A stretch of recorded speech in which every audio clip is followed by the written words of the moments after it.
following is a special production of the Lorain County Sports Network on WOBL, on WDLW, on Facebook, and on YouTube. The Lorain County Sports Network, your home for high school football. It's week 3 of the high school football season, the last week before conference play, for most teams. We'll have the regular 4 games on this week along with our Lorain County Friday Night Lights Spotlight game as well. This is the Lorain County Sports Network on WOBL, WDLW, and on YouTube, as well as Facebook. I'm Sports Director Don Vincent. This is the Stewart's TV and Appliance pregame show. Shop smart, shop local, shop Stewart's TV and Appliance in Elyria. Don't forget, Stewart's service department cannot be beat. Last week saw a long sought-after win, a somewhat surprising loss, and a couple of rivalry games that didn't pan out quite the way we would have hoped. This week, no real rivalry games, but a handful of what I refer to as measuring stick games. Some teams will find out exactly who they really are. One team will start conference play. Let's start there. 2-0 Vermilion visits Willard. It's an early Sandusky Bay Conference crossover game for the Sailors. Willard is also 2-0. Both of their wins have been convincing, averaging 48 points per game early on. I don't think the Crimson Flashes will be quite so fortunate against the Sailors. Best guess is that Vermilion earns the win, but not in a blowout. Greater Cleveland Conference new member Lorain will follow up a big Week 2 win with a trip to non-conference Sandusky. The 1-1 Titans will need to continue to develop their strength, which is a pretty solid ground attack, against the 0-2 Blue Streaks. If they do that, look for a 2-touchdown Titans win. Let's look at the LC8 teams in out-of-league early season games. 1-1 Black River will take on 2-0 Smithville. The Smithies earned a narrow Week 1 victory, the only score in the game, a field goal. The Pirates will need to play nearly perfect football for 4 quarters to avoid falling to the negative side of the early season record. Brookside Cardinals are 0-2 at the start of the season. Things don't get easier against a 1-1 Margaretta team. The Polar Bears are good for 3 TDs a game. Well, Brookside's still looking for its first. 1-1 Youngstown East heads to Lorain to take on Clearview squad looking for win number 1. East plays in the tough Steel Valley Conference. By the way, great league name. I wish someone locally would have stolen it. It's likely a 2-score victory for East. Winless Firelands heads into Cuyahoga County to take on Bay. The 1-1 Rockets beat up University School last week. I don't think we'll see the Falcons pull off the upset. 1-1 Keystone is on the road to Crestview in Ashland County. The 0-2 Cougars lost by only 1 score, which was a safety in Week 1, and then to perennial powerhouse Kirtland in Week 2. This one should be, I'm sorry but I have to say it, a catfight between the Wildcats and the Cougars. Toss a coin on this one. 1-1 Wellington hits the road to visit 0-2 Plymouth. The Big Red have given up 50 points per game in the first 2 weeks of the season. 47-minute drive for the Dukes should result in a victory margin of a couple scores. There are a couple more games involving LC8 schools. We've got both of those on the Lorain County Sports Network. I'll get you up to speed on those in just a moment. In the Southwestern Conference, there's a feeling of hope at the moment, following Avon's loss in Florida last week and possibly their game this week. Amherst travels to 0-2 North Olmsted. The 1-1 Comets look to follow up their first loss against the 0-2 Eagles. The Comets should be a big winner this week. 0-2 Elyria struggled against Lorain in a game that featured a bunch of big plays. This week, they have Brunswick at home. The Blue Devils are 0-2 thus far as well, but unless the Pioneers find some answers quickly, the Blue Devils will probably earn their first W. 2-0 North Ridgeville heads east to 1-1 North Royalton. The Bears will be home for the first time this season. I'd count on the Rangers to bump up the record to 3 wins in a pretty convincing win. That brings us to the games we'll have on the network tonight. Richard Flowers of Lorain County Friday Night Lights on Facebook will be at Oberlin College tonight for the Woodward-Oberlin game. The Phoenix are coming off a win. Go Phoenix! Polar Bears just got thumped by Oak Harbor last week, but they're still a favorite tonight. Gary Tollett and Brian DeVito are in Columbia tonight watching the Raiders take on Northwestern. Just a thought, at some point Northwestern should just join the LC8. All 3 of their non-conference games feature LC8 competition. Anyway, the Raiders are perfect to start the season. The Huskies, not so much. Columbia could win big in this one. Still have to play the games though, right? The rest of our games feature SWC teams this week, along with a Great Lakes representative. Like every other week, we've got 2 video streams on YouTube. Search Lorain County Sports Network. First up, Bull Barch and Max Drummond are in Avon Lake. The Shoremen need to right the ship. 2 tough losses to start the season, a total of 8 points to the bad in both of the losses. Tonight, they host Highland. The Hornets are 2-0 with a couple convincing wins over teams that they should have beat up. I understand the records, and I know Highland has been very good for a very long time. I'm not convinced that the Shoremen don't pull this one out. Dave Rivera and Jared Viancourt are on our second stream in Avon. The Eagles took a loss in Florida last week in a pretty close game to a pretty good team. They continue their early season gauntlet against Glenville. Tarblooders are off to a good start with a surprise win versus Madison, Washington, and a good win versus Liberty. These two are ranked 3 and 4 in Ohio on Max Preps. That said, I still think the Eagles are a favorite, and frankly, I wouldn't want to have to take them on after a loss. In the final game of the night is the one we'll feature on WDLW. Dave Granzinski will join me in Grafton. The Midview Middies take on the Elyria Catholic Panthers in what has become a bit of a Week 3 tradition. The Middies are 2-0, the Panthers 0-2. Despite the records, I still like the matchup. So there you go. Week 3 schedule is set and ready to go. More of the Stewart's TV and Appliance pregame show is on the way with the Coach's Corner presented by Buckeye Community Bank. Today and tomorrow, your partner for growth. We'll be back with the coaches from your game in just a moment. Thanks for joining us. The following is a special production of the Lorain County Sports Network on WOBL, on WDLW, on Facebook, and on YouTube.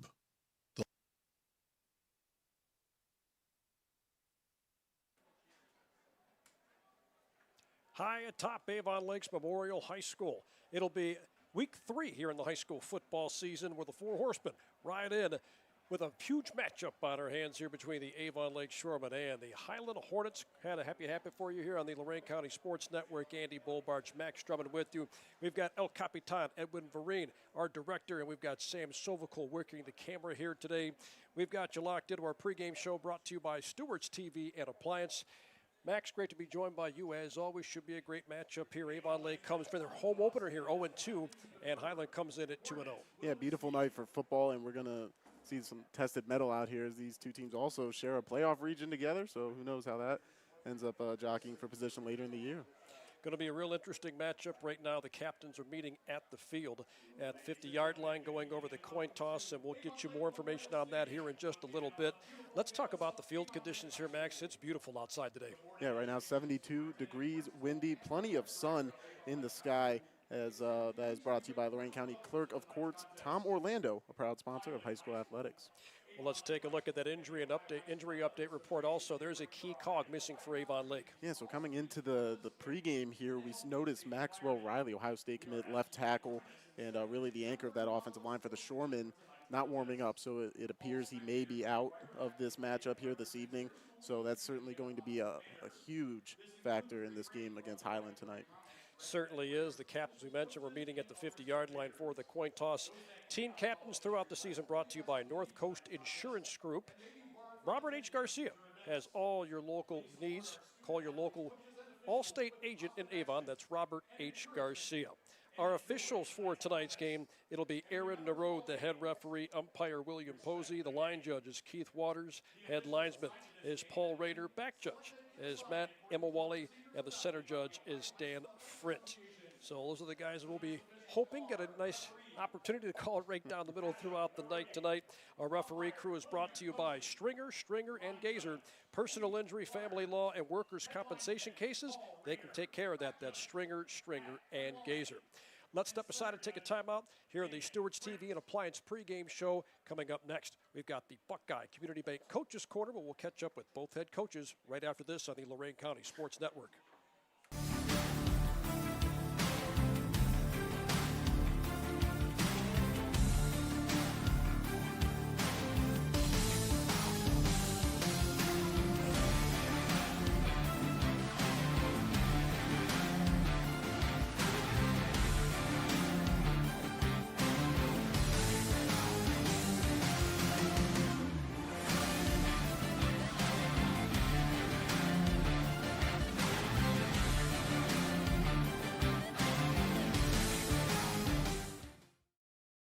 Welcome back into the Stewart's TV and Appliance pregame show. Time now to talk to the coaches.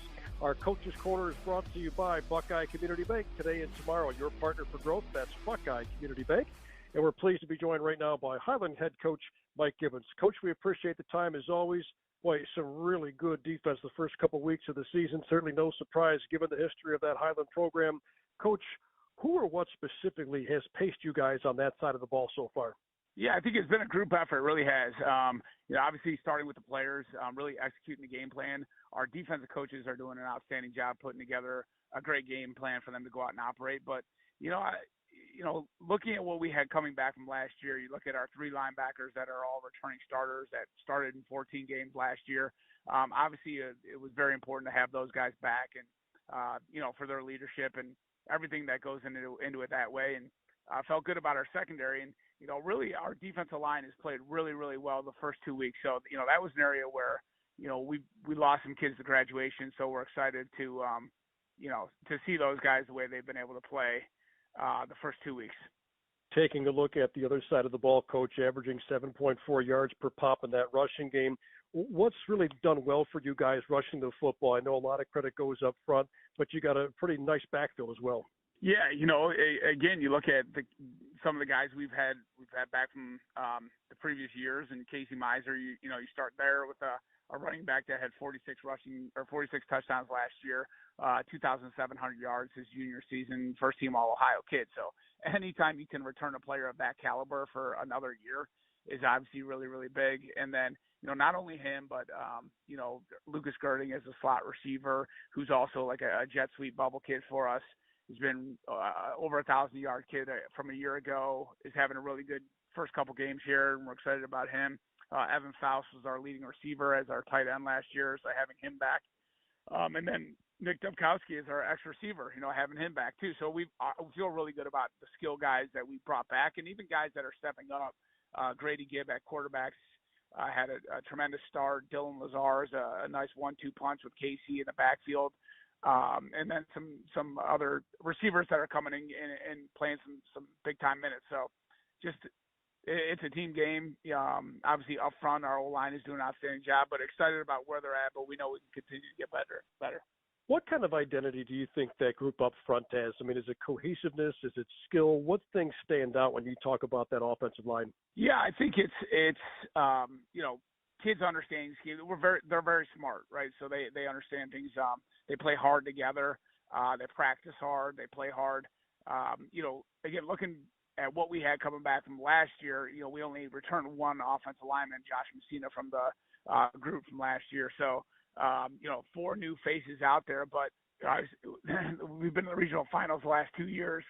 So you get, 4 extra weeks in the playoffs with the younger guys. So their development has not only been during our regular season, but in the playoffs, getting all those extra weeks, we feel like they're in a good place and they're playing really well right now. Of course, you take on Avon Lake tonight, a formidable opponent that's out to a tough start this year, 0-2 to begin the season, but there's certainly a lot of tradition there and certainly a lot of talent on that side of the ball too. Coach, what are some things Avon Lake does pretty well that concerned you a bit going into tonight's game? Yeah, I think you hit it right on the head there. It's a very tradition-rich school. I came up in the late '90s, early 2000s, and that was Avon Lake was they were the team, and they've continued that strong tradition. So it's a very proud group. And then looking at their offense side of the ball, obviously they have a number of weapons, but their receiver number 17 jumps out at you right away as someone that if you don't know where he's at on every play, he's capable of taking it for 6 on you. So just knowing where he's at all times, he's going to dictate specific coverages to try and limit him. But their running game, they do a good job there. They got a young quarterback, but I think he's playing really well. You watch his game against Strongsville, it jumps out at you. He's a very good runner and passer. So, they got a number of weapons on the offense side of the ball. You look at their defensive side, I think it's an Avon Lake defense where they want to get after you. They do a lot of defensive line movements up front. And their linebackers are very active. Their secondary comes down and fills well. So we're definitely going to have our hands full with Avon Lake. Coach Gibbons, we appreciate the time as always. Thank you so much for joining us, and we wish you the best of luck against Avon Lake tonight. Thank you for having me. Thank you, Coach. Again, that's Highland head coach Mike Gibbons joining us here on the Buckeye Community Bank Coaches Corner. We'll step aside and take a quick time out and come back with more after this on the Lorain County Sports Network.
Counting down to kickoff on our Stewart's TV and Appliance pregame show tonight. Avon Lake hosting Highland.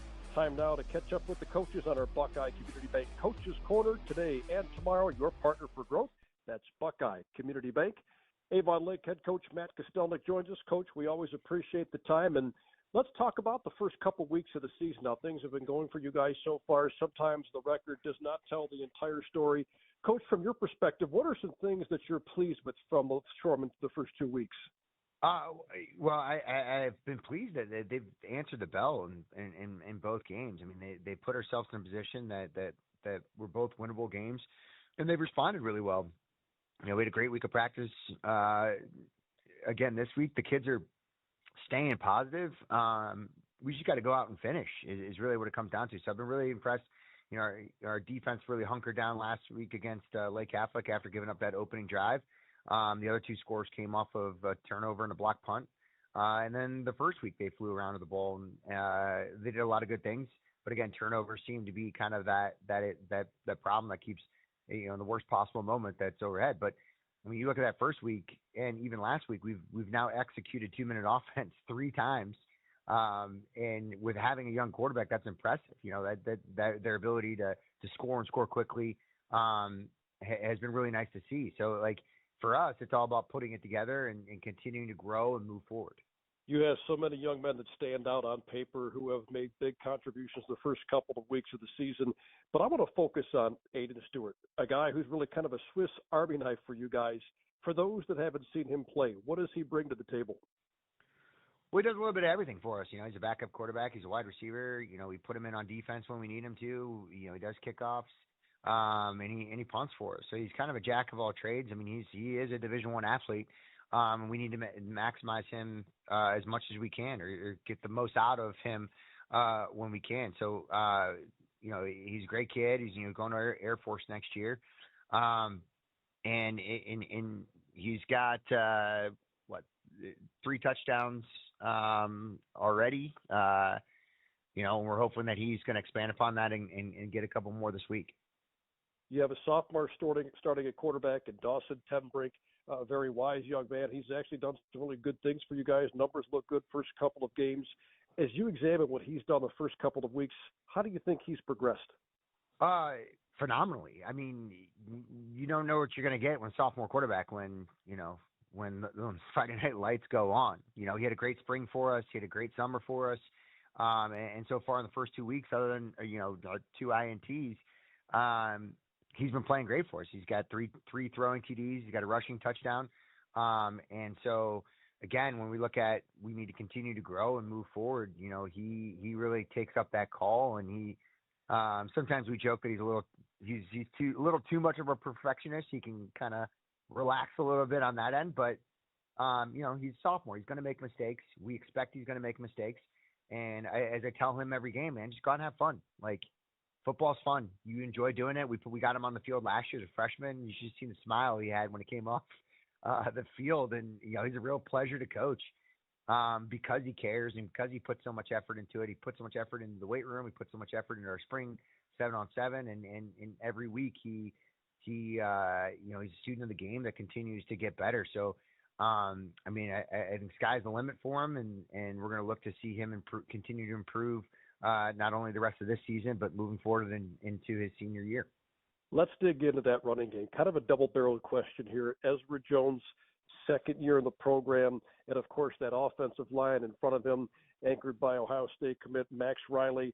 Talk about that running game and that offensive line and how they've kind of gelled the first couple of weeks. Yeah, we kind of had our ups and downs a little bit, replacing the amount of guys, including backups last year. As far as O-linemen were concerned, we were very senior heavy. Even our backups were senior heavy. And so, losing that group was tough. But these guys have done, and Coach Lowe's done a great job with them, getting them ready to go. And even we joke, we call him Coach Max Riley. Coach Max has done a great job in breathing some confidence into them as they continue to gel and progress.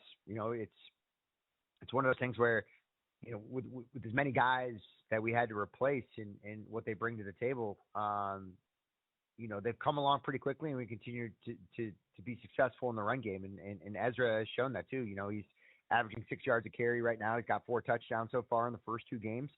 And so we need to continue to get him the ball more. Last game we had talked as a staff saying, hey, 10 touches for that kid is not enough. And so we committed this week in practice. He had 10 touches and 2 touchdowns. The game kind of got crazy there for a minute, but we need to control the ball on offense, and he's going to be a big factor in controlling that as he chunks out yards if he's averaging 6 yards a carry. Let's take a look at the other side of the ball, Coach. Defensively, you guys are always strong from one year to the next. Who or what has paced you guys defensively this season?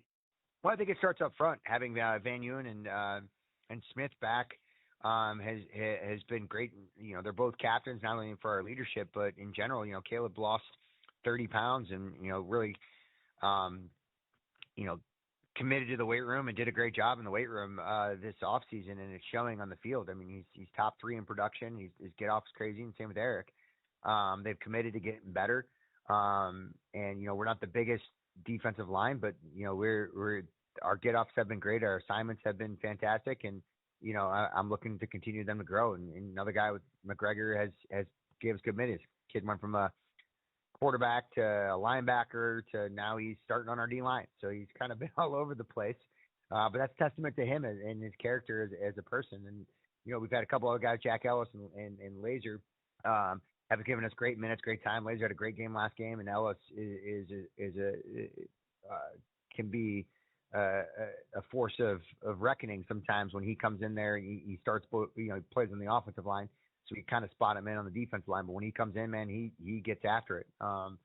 And so those guys up front have done great for us. And then on the back end, in the secondary, led by Sam Huffman, he's 2-year starter. He's top 3 in production again, and he just gets to the bowl.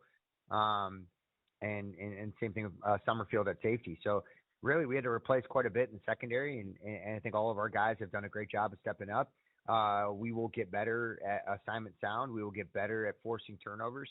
What happened at Strongsville, I hope is an anomaly and more along the lines of what happened at Lake Catholic, where again, they didn't cross the 50 almost the entire second half.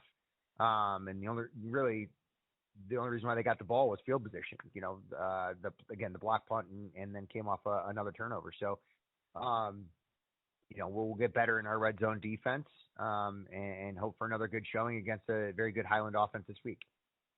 Speaking of Highland, obviously a very difficult test tonight, a team that's been in the regional picture the last few years, always a perennial powerhouse. Coach, in what ways do you think you guys are going to be tested against Highland tonight? Well, I mean, you've seen their running back. I mean, the kid's a stud. We've already faced 2 good running backs. For us, it's another team that has another good running game. We're going to see it again against Midview next week. We're going to see it, against Avon, against Homestead Falls, against Ridgeville. Everybody that we play has a good running back. So it starts with, we got to limit them. Running backs are like engines. They ain't any good if they don't get started. So we need to get penetration. We need to get it in the backfield. We need to gang tackle this kid. Their quarterback's solid, man. He's a great program kid that makes good decisions, runs their offense effectively, throws the ball downfield when they need him to, and he's really good at the RPO game. So containing this offense is going to be crucial. And then on the flip side, their defense is playing really, really well. I like some of our matchups, especially like our wide receivers. I think we match up pretty well against them, but their front 7 is good, just like Lake Catholic's front 7 was really good, just like Strongsville's front 7 was really good. So we have to maximize putting the ball in our athletes' hands and creating space that we can let them run and go get scores. Outstanding stuff as always, Coach. We appreciate the time. Thank you so much for joining us, and we wish you the best of luck against Highland tonight. Thank you. That's Avon Lake head coach Matt Kostelnik joining us on the Buckeye Community Bank Coaches Corner. We'll step aside and take a quick timeout and come back with more after this on the Lorain County Sports Network.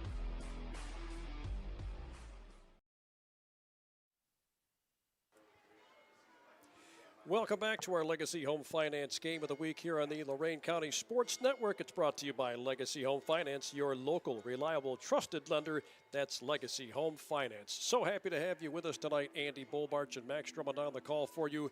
El Capitan Edwin Vereen is our director. Sam Sovacool working the camera. We are getting to the very end of our pregame show, brought to you by Stewart's TV and Appliance. Shop smart, shop local, shop Stewart's TV and Appliance in Elyria. Avon Lake and their home opener here at Avon Lake's Memorial Stadium, looking for their first win of the season. They're 0-2, and the Highland Hornets come in at 2-0. Max, let's take a look at your keys to tonight's game. The keys to the game brought to you by Williams Brothers Builders. Well, looking at this one for the home team first, Avon Lake, they've got to be able to rally and tackle as a unit on defense. And they're going against a very tough running back this evening, Casey Miser. They had their struggles in week one when they faced a very good back. So looking to see this defense play with a lot of intensity and get after the ball carriers. And for Highland, you just got to keep remaining balanced on offense, and they've got a lot of weapons to do that. So we'll see who wins that tilt. Should be a lot of fun to see how this develops. A few moments ago, we were treated to the national anthem by the Avon Lake Marching Band. It's brought to you by the United States Air Force. Interested in being a recruit? Then report to the Avon office. That's the United States Air Force. Max, let's take a look at our starting lineups in this one before they kick it off. Starting lineups are brought to you by Garrick's Tavern. Post-game meals taste better at Garrick's Tavern in Grafton. They did the coin toss just a few moments ago. Highland is going to receive. We'll get to their offense in a moment, but I'll let you run through that Avon Lake defense. Starting up front, as we alluded to them having to play really strong together as a unit on that defensive line, Eric Van Ewen, a 6'1 senior at defensive end, Ian McGregor, as well as Caleb Smith. Both seniors will hold down the interior of that defensive line, and Andrew Laser, number 86, out on the opposite end. Then looking at the linebackers, Mitchell Streeter, a 6-foot junior wearing number 8, Samuel Huffman, the leading tackler for the Shoremen, wearing number 4, as well as then Cole Whitaker on the other outside backer spot, wearing number 9. Then in that secondary, you got Davin Pence and Elijah Bullens at the cornerback positions. And then at safety, Jacob Perry, a 6'1 junior, and Michael Summerfield, a 5'10 senior, wearing number 1. The backfield for the Highland Hornets offense features senior quarterback Grady Gibb, a 6', 195-pounder. A name we'll be calling a lot tonight, Casey Miser, a senior, 6'2", 215. He had a huge year last year, out to a great start this season, rushing for 252 yards and 5 touchdowns. The receivers they'll be throwing to, Nick Dobkowski, number 6, a senior, 6'4", 205. Slot receiver number 3, Lucas Girding, 5'10", 185. Tight end is Evan Faust, 6', 200-pounder. Up front, left tackle Josh Messina, left guard Wyatt Sitz. The center is Spencer Marquis. The right guard is Cody Bendow, and at right tackle is Tommy Fern. Again, the starting lineups are brought to you by Garrick's Tavern. They've got the ball teed up, and we are just about ready for our opening kickoff. It's brought to you by Lorain County Community College. Kick off your future with LCCC. That's Lorain County Community College. Speaking of that coin toss a few moments ago, Lorain County Visitors Bureau coin toss celebrating 200 years together. That's the Lorain County Visitors Bureau. Highland won the toss, and they will receive to get the party started tonight. Aiden Stewart will tee it up at the 40-yard line, and Max, he's kind of the Swiss Army knife for Avon Lake. Yeah, real speedster. I mean, you basically have the full advantage of 11 guys that can go hit down there now, rather than maybe just 10. No offense to any kickers listening or watching. I'm sure no offense taken. Stewart, an Air Force commit, will run forward and put his right foot into it. High kick, end over end kick. This will go into the back of the end zone for a touchback. Let me tell you, I actually went out and played some golf earlier today. That wind is no joke. It was gusting up to 30 miles per hour, and right now it is blowing directly south. Yeah, huge advantage right there, as you don't let Casey Miser or Lucas Girding get their hands on that return and make something happen. Instead, you got to allow them to earn it here on offense. We enjoy coming out to Avon Lakes Memorial Stadium, always a blast. That's where we're setting up shop for our Green Path CPA Solutions broadcast booth. Not your typical accounting firm. Visit greenpathcpa.com for more information.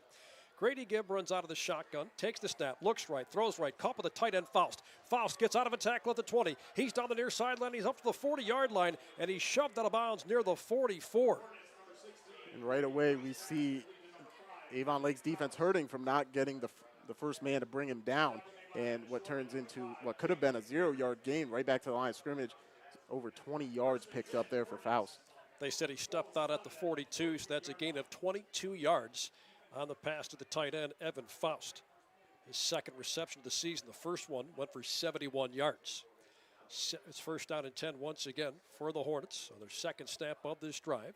Gibb will grab the snap, and they'll give this one to Miser. Dances outside, has some room at the 45 before he's tackled outside the numbers. He went down right around the 47. Jacob Perry got to him. That time, Wyatt sits the left guard for Highland. Great job pulling around, leading the way, and really setting the edge there as Miser just took what the defense gave him.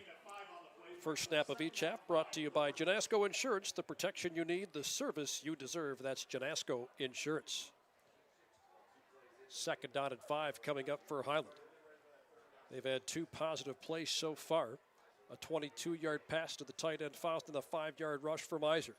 They fake, they give to Miser. Pass goes left side, caught with the slot receiver Girding. Takes it inside Avon Lake territory, and he's dragged down to the Shoremen 44-yard line. Samuel Huffman got to him, but not before he picks up a first down.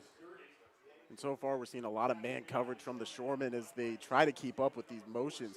But right now, it's just not working as the Highland offensive weapons are picking up too much speed, moving the chains with ease right now. Last week against Hudson, it looked like they had a little trouble getting into sync offensively. They didn't score in the first quarter, but then they picked up some steam after that first turnover and just never really looked back. First and 10 for the Hornets at the Avon Lake 45-yard line. Gibb will grab the snap. They'll give to Miser. Miser dances his way out of a couple of tackles, but he's swarmed to the 43-yard line after a pickup of 2 yards. That's a perfect example of rallying to the ball. Mitchell Streeter was the third guy to get a hold of him, and he was the one that finished off the tackle and limited him to just around 2 yards, which they're going to desperately need here early on downs against this Highland offense. Catching up with Avon Lake head coach Matt Kostelnik a couple of days ago, he had mentioned, look, we've got a lot of seniors on this team, but it's a lot of guys that don't have a ton of experience. A lot of these guys played JV last year but didn't get a whole lot of varsity reps. Second down and 8 coming up for the Hornets at the Avon Lake 43-yard line. Yep, we'll give this one to Miser. Big hole left side, trying to turn the corner at the 40-yard line. It takes a couple of Shoremen to shove him out of bounds. He went out near the 36. Initially where he went out, Max, it looked like he was a little short. Yeah, and that spin move at the end, was it enough? So it won't move the chains, but right there he shows off some of the strength. I mean, he's towering for a running back, 6'2", 215. Normally they don't come in that tall, but right there he almost extended enough to get the first down. I don't see what the Shoreman defense has in store if they send some extra pressure on 3rd and short. Coming up on the 6th play of this drive, it began back at their own 20-yard line. It'll be 3rd down and 1. Grady Gibbs, senior quarterback, waiting in the shotgun. He's got Miser right behind him. They'll give it to Miser. Miser turns the corner left side again. He gets stood up at the 34-yard line. He got hit, but he got just enough to move the chains. And that time just bounced the play outside as he saw coming right at him up the middle. Samuel Huffman on a blitz through the A-gap, and that's a great job there of just staying on your toes and doing whatever it takes to get that first down. Jacob Perry came into this game with 12 total tackles. He's been involved in at least 3 that I can count so far. That junior safety's been involved a lot so far on this opening drive. Gibb will have Miser again with him in the backfield. Hard snap count, and they'll give it to Miser again. Has some room left side past the 30. He goes, and he's driven down to the turf at about the 28. Doesn't seem like much, Max, but he's picking up big 5-yard chunks every time. He really is, and it's thanks to the linemen getting involved on a lot of pull, a lot of movement there, and it's messing with these linebackers right now, I think, as they may be reading one way, and then all of a sudden they have an offensive lineman in their lap. It's not a monster defensive line by any stretch for Avon Lake, but they've got some guys who are pretty quick and they can move. So it's 2nd down and 4 at the Avon Lake 28. Play action fake. Gibb rolling out. Facing some pressure. He's able to step away from it. Breaks 3 tackles. Breaks another one. He's inside the 20-yard line, and he's dragged out of bounds inside the 15. He gets to about the 13-yard line for another first down. Well, right away, we got to see some of that speed that you were talking about. Van Ewen off the edge. He got him dead to rights, and somehow, I mean, Grady Gibbs showing off the scrambler ability, making at least 3 or 4 Shoremen miss. And this is the kind of stuff that has to get cleaned up if you want to fix what's been a tough start to the season so far for Avon Lake. An incredible opening drive coming up on the 9th play of it. They're marching right down the field.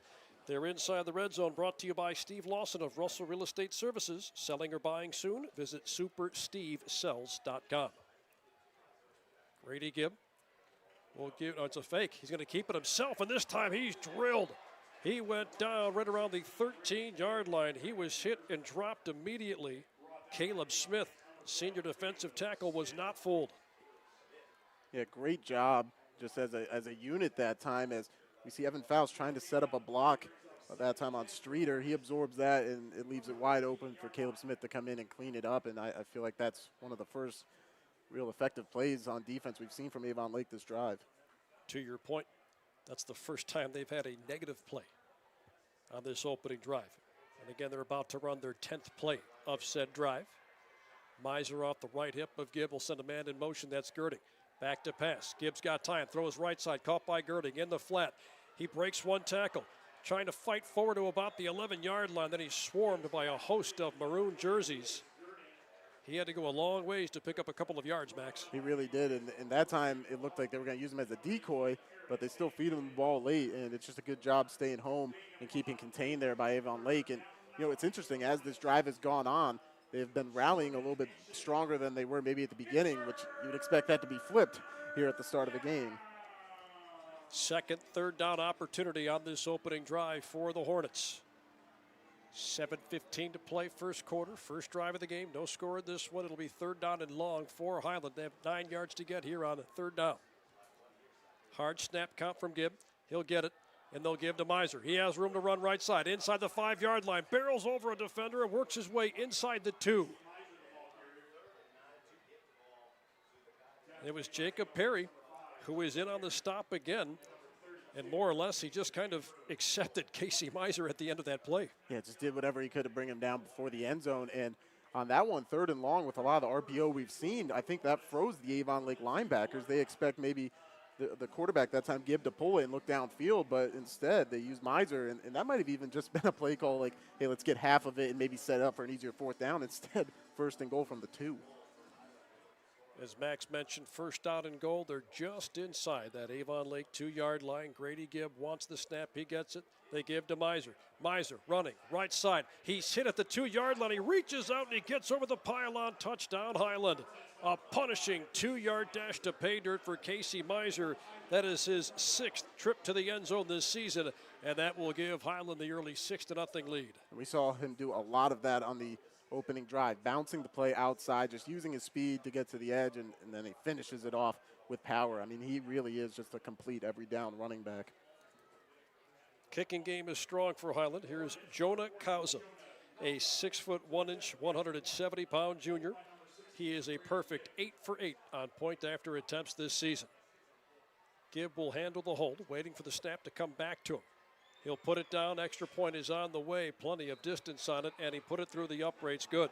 7-0. Highland leading Avon Lake. 6:26 to play in the opening quarter. This is the Lorain County Sports Network.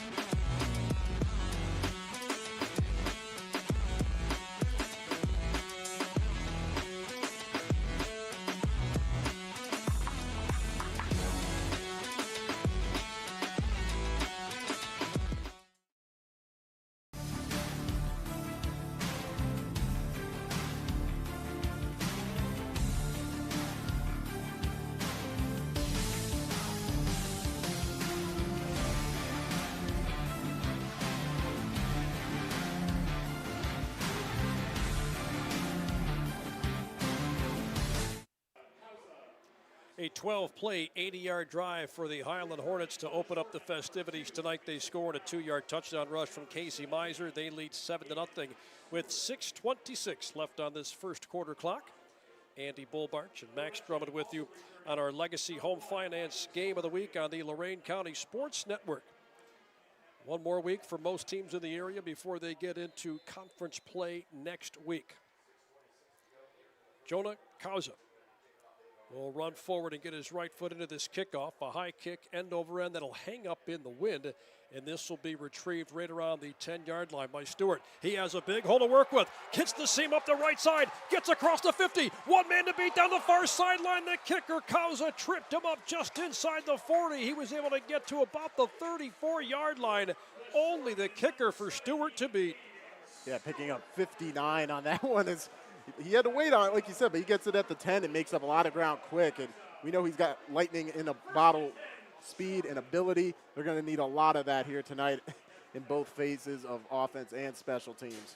Well, Kauza actually got to his foot around the 37. Somehow, he was able to lunge forward and get 6 extra yards out of that. Absolutely incredible. We got our first look at this Avon Lake offense led by sophomore quarterback Dawson Tenbrink. He's completed 65% of his passes so far, 389 yards, 3 touchdowns, a couple of interceptions. Ezra Jones is the main tailback. He's punched it in 4 times this season, but it's an empty backfield to start the game for Avon Lake. They'll send a man in motion. It's Jones. He's kind of lined up in the wing on the left side. Aiden Stewart goes in motion. Tenbrink will keep it himself. Tries to stretch the play to the near sideline. He's able to turn the corner at the 30. Somehow tight ropes the near sideline, and he stepped out of bounds at the 27. He picked up 4 yards when it looked like there was nothing there. Yeah, a lot of eye candy on that play, trying to confuse that defense, but they just kept stringing the play out, and that just comes down to the speed of the young quarterback, Tenbrink, who has some pretty big shoes to fill after Alex Afalter the last couple of years really led this program. Tenbrink will grab the snap. They'll give to Jones. Nothing there initially. He is wrapped up and taken to the ground. The combination of Jamison Gordon and Evan Faust brought him down at the 25-yard line, only a 1-yard pickup. And it'll be interesting to see how often they go to that left side. Normally, that's their strength with Maxwell Riley over there. They've got his younger brother backup, Harry Riley, in there as he shifts over from left guard. So interested to see how much more often they go that way compared to usual. 3rd down and about 4 to go here for Avon Lake at the 25 of Highland. Tenbrink looks right, throws right, got a man open out there, caught by Summerfield. He breaks 1 tackle, and he's wrapped up at the 16-yard line, so Avon Lake will get a fresh set of downs. And that was a beautiful passing concept right there. They layered 2 of the Shoremen receivers on top of each other, as we saw Hout over there as well as Summerfield, and it confused the defenders on who he was going to throw to. Great route, great catch, and 1st down. Avon Lake has shown quite a bit of balance over the first 2 weeks of the season. Unfortunately, hasn't resulted in a victory, but they have shown a lot of balance offensively. Tenbrink will grab the snap. They give to Jones. He tries the middle. Nowhere for him to go. He was wrapped up immediately by Evan Faust. Just about a 1-yard pickup. And we'll see how much they can establish this ground game. Like you talked about, the balance has been there, and they're getting around 4.5 yards per carry, and considering the opponents they had to face the first 2 weeks, you'll take that, especially heading into this game tonight. And as per the usual for Avon Lake, just so many weapons.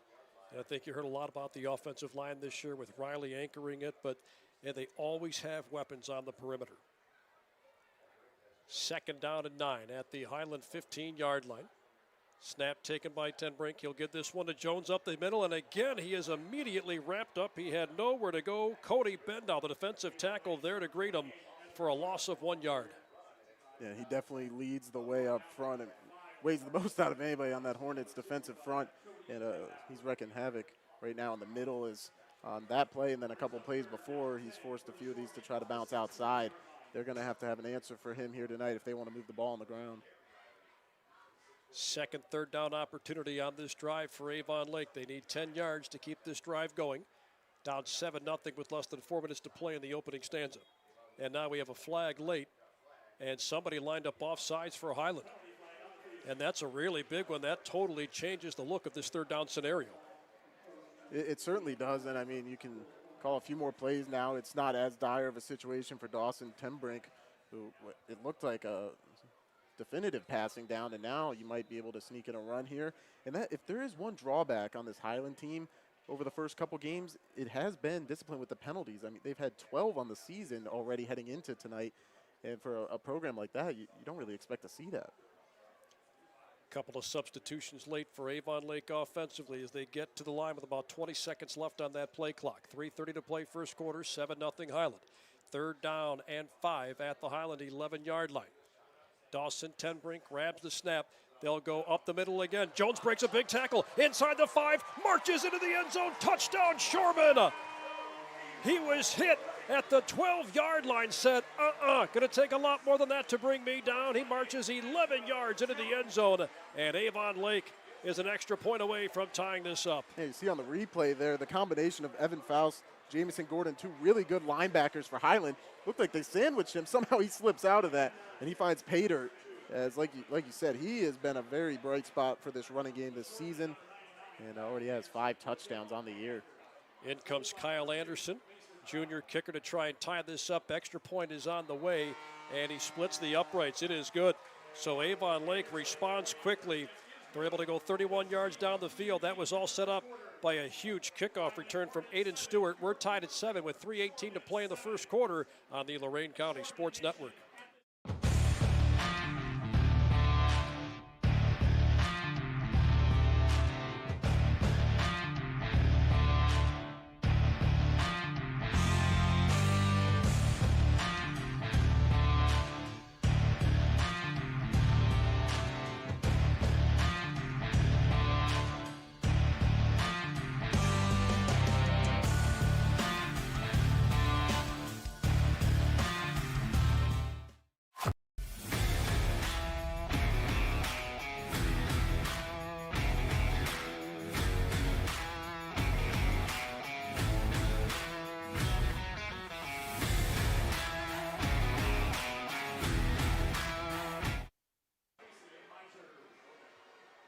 It was a 6-play, 31-yard drive for the Avon Lake Shoremen, an 11-yard touchdown rush on 3rd down and 5 from Ezra Jones. First point of contact was at the 12-yard line. He spun off a tackle, and he made his way into the end zone, and we are deadlocked at 7 apiece. Aiden Stewart ready to kick it back to the Hornets. This is squibbed. It goes down that right hash, and it bounces into the end zone for a touchback. That really skipped. I think that first hit the turf at about the 30-yard line, Max. Yeah, I wouldn't have expected it to carry like that, but we saw Turner extend on a return of his own, and then right there he gets the ball to extend. Real nice start to the game for him, and for both of these offenses, as they've obviously Highlands had to go the length of the field, so we know they can sustain it for a bit here. We'll see if Avon Lake can keep that up or even get a stop of their own right now. Pretty balanced, but they did lean a little bit more on the run. You would expect that from Highland with the rushing attack that they have. Came into this game with 640 yards on the ground in their first 2 wins, averaging 7.4 yards per carry. Gibb will grab the snap. They give to Miser, trying to turn the corner left side, stretches the play to the sideline, breaks a couple of tackles, and he was tripped up by Samuel Huffman at the end of the play. He went out of bounds near the 30, but there's some laundry back at the 22. Well, it really looked like the edge was set, but I believe that's going to be because Josh Messina, the left tackle, they may have caught him grabbing the outside shoulder of one of the Shoremen defenders. Our referee, Adam Narad, makes the call. It is a hold going against Highland, and this is going to march them back to their 12-yard line. And look, I'll give it to Messina. At the end of that play, it was a nasty ending. It was a really nice block. And as a former lineman myself, I don't know if I'd want to see it thrown, but right there, he definitely, at the point of attack, the refs are going to call that every time they see it. Usually a tough one for them to miss. So it's first down and 18. Man in motion to the right. Back to pass Gibbs, setting up a screen. Caught by Miser at about the 11-yard line, and he's able to bring it up to the original line of scrimmage. He gets to the 20, so they pick up 8 yards, every last bit of what they lost. And that's a real creative but easy way to get Miser involved just outside of the traditional run game. As he does have a pair of catches coming into this game, so it's not like he can't catch the ball or they won't use him in that facility there, but we'll see how often they go back to him down the field. Second down and 10 for the Hornets at their own 20-yard line, inside of 2.5 minutes to go in the first quarter. All tied at 7 apiece. Gibb has Miser on his right side. They send Girding in motion near side right. Gibb will keep it. He's wrapped up in the backfield. He is taken down. Nowhere for him to go.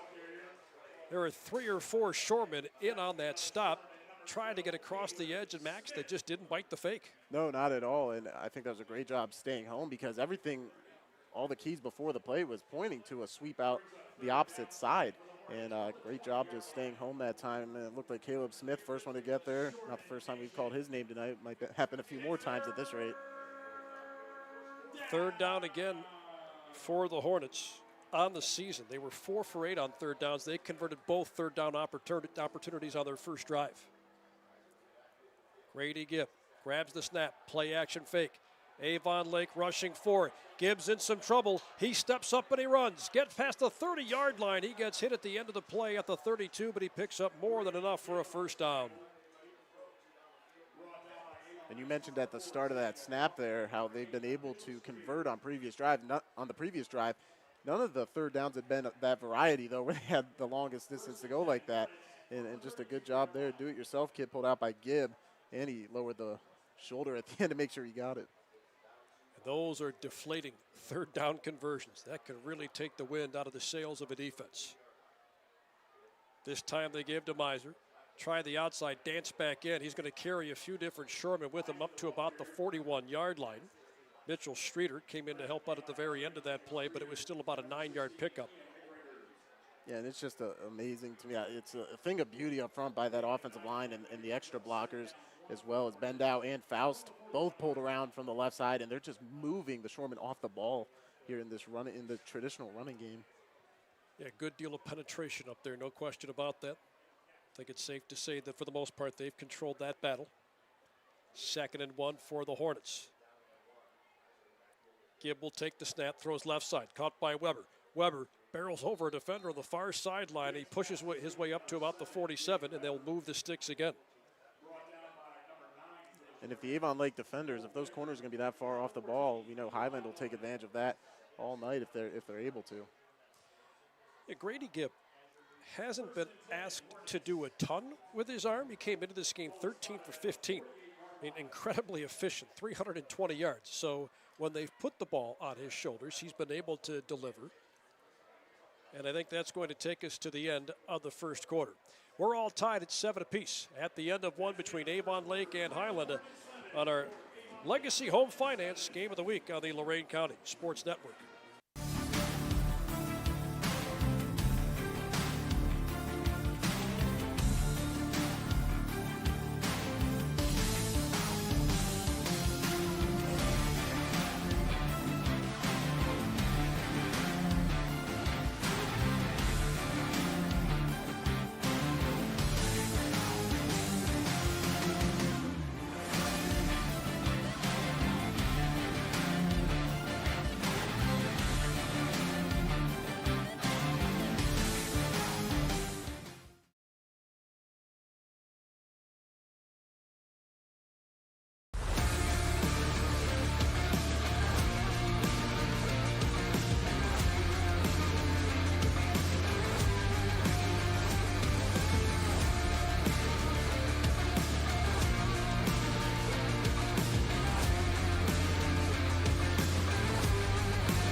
Out of the quarter break, it'll be first down and 10 for the Highland Hornets. We're tied at 7 apiece as we enter the second quarter of play. They'll continue this drive rather at their own 48-yard line. A long sustained drive on their very first one. They went 80 yards on 12 plays and scored on a 2-yard touchdown rush from Casey Miser. It's a keeper. Gibb takes it left side, has room to run. He gets to the near sideline. Summerfield shoves him out of bounds inside the 30. They'll mark him down at the 28. And they'll move the chain gang forward again. And the deceptive nature of this run offense and the option, it's really freezing and putting a pause on that defense right now as they're just trying to decipher who's going where. And I mean, there's almost at times 2 or 3 different options the ball can go to, and it's really tough to keep track of if you're the defense.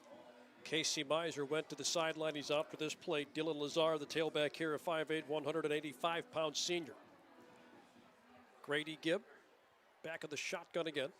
Calling for the snap. He gets it. They give to Lazar. Lazar turns the corner left side. He's able to cut inside of the 20-yard line, and he's dragged down to the 12. And that was Christopher Golding, a freshman, who tackled him inside the 15. But we have a flag on the play. There's a hold. That's going back. There were 2 flags about the 25-yard line. And I mean, once again, he might be the most physical guy out there, but right now it's costing his team. Is Messina, he's finishing these blocks off nicely, but they're just right in line with the official, and you may just have to, I know it's always a goal to get a pancake, but you may just have to let up, especially when the ball is past you. So we'll see if that gets cleaned up at all for these Hornets. We got to about the 12-yard line. The hold will put this all the way back at the 36. So the net loss is 24 yards on all of that. Jeez, oh man. It is still first down, but they've got a long ways to go. Lazar, again, the tailback, 4-receiver look. They'll fire right side. Gertie makes the catch in the flat, turns the corner, up the field he goes. Lots of green in front, inside the 10, and he takes it into the end zone. Touchdown, Highland. A 36-yard touchdown pass to Lucas Girding. And the Hornets are in the end zone for the second time tonight. And those little wide receiver screens, it all comes down to the receivers blocking, doing their jobs. And right now we're seeing a lot of unselfish play out of the Hornets from all their skill players that aren't touching the football on plays. And it's really been a big component of taking this one-possession lead now. Jonah Kauza on for the extra point. A perfect 9 for 9 on those so far this season. He'll kick this one into the wind, which will be very noticeable tonight. They'll get the hold down. Extra point is on the way, and he will put it through.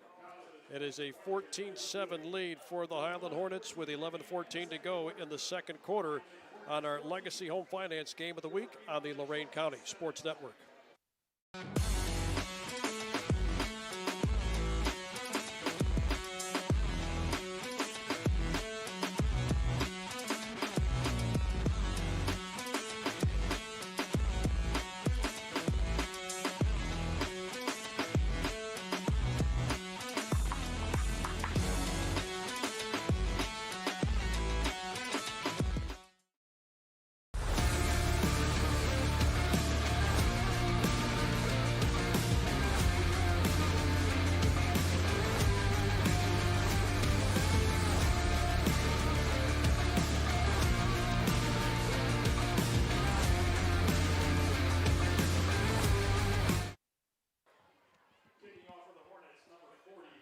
Another 80-yard drive put together by the Highland Hornet offense. They actually hurt themselves in a couple of penalties on that drive. Did not matter.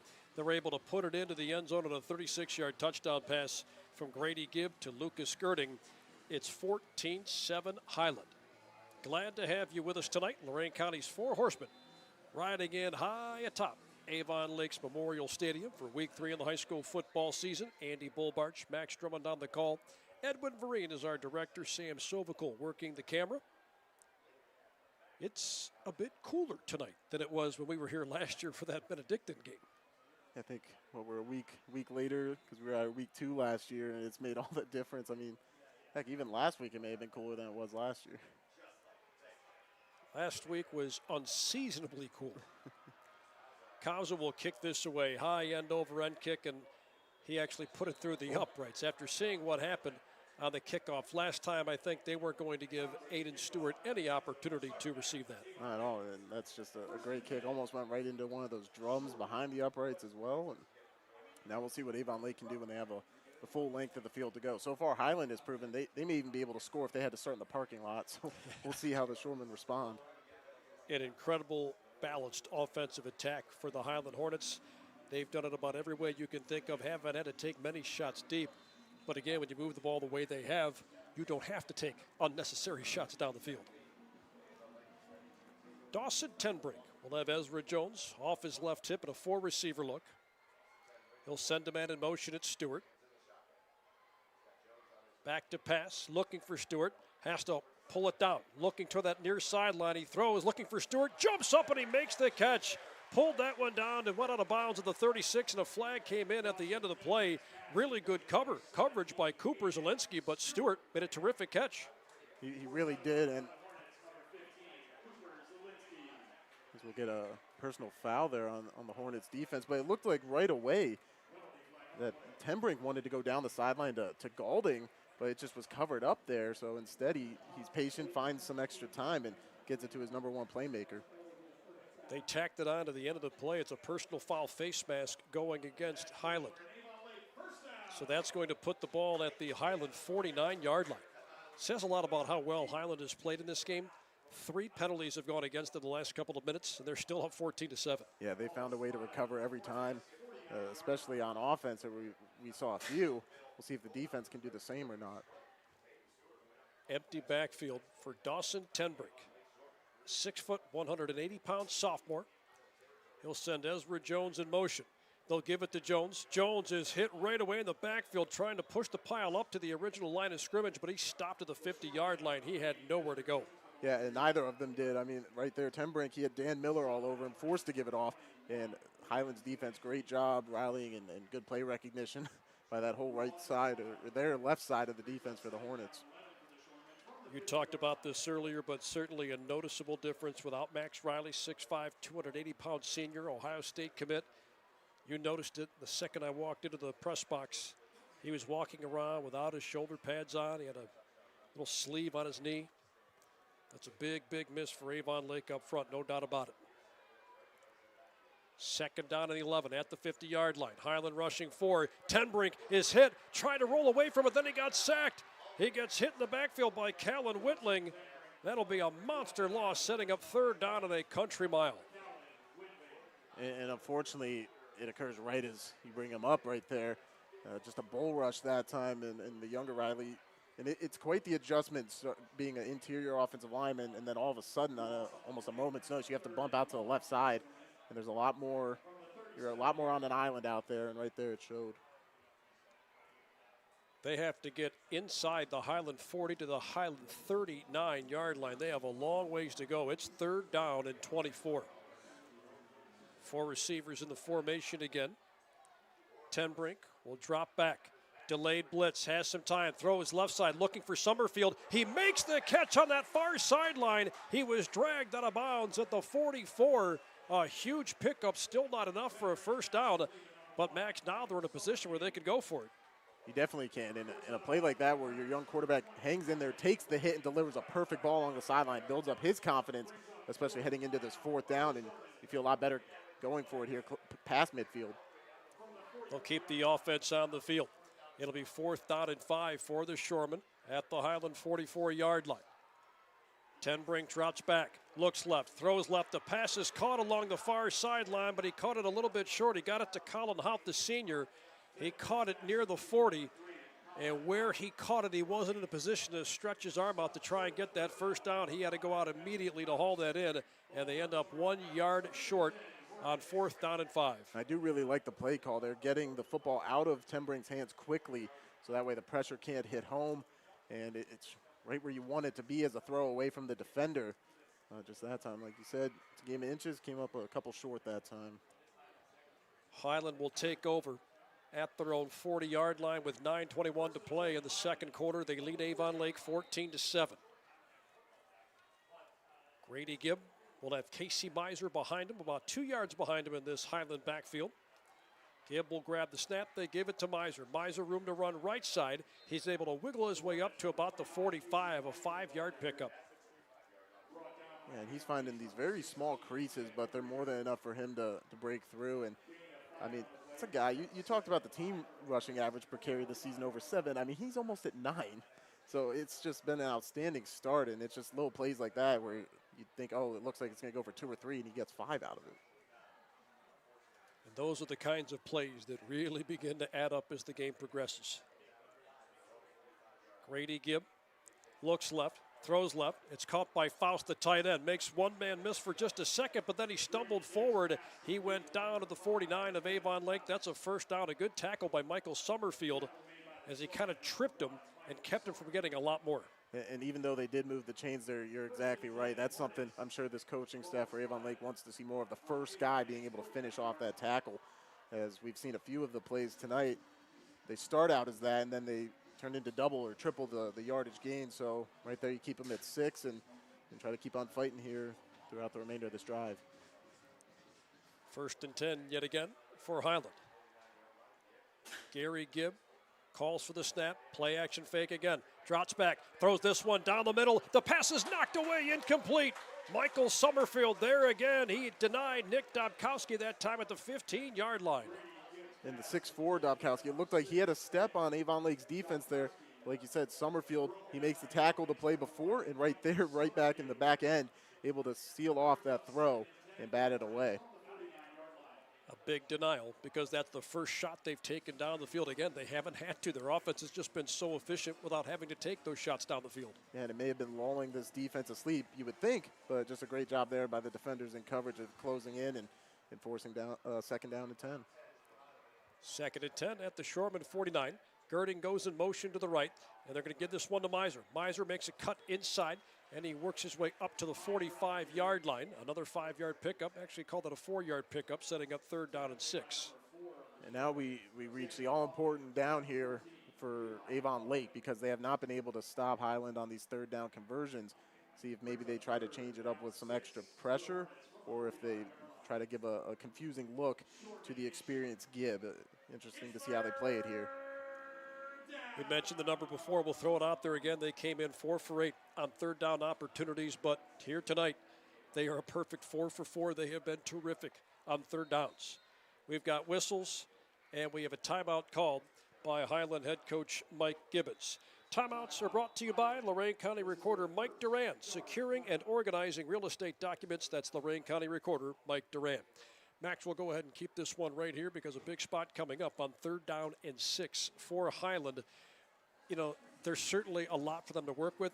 So many things they could do on 3rd down, and 3rd down's been a magical down for them so far. No matter what button they push, it just seems to work. Yeah, it really has, and no matter what point of the field they're at or how long they have to go for the 3rd and down, like right now it's 6 yards to go, and this feels like a prime opportunity for them to use more of that RPO that's really caused a lot of problems for Avon Lake, especially at that second level and with their safeties floating around. But they also showed the capability just a couple plays ago that they can hit you over the top. So a lot of the field to cover right now if you're Avon Lake.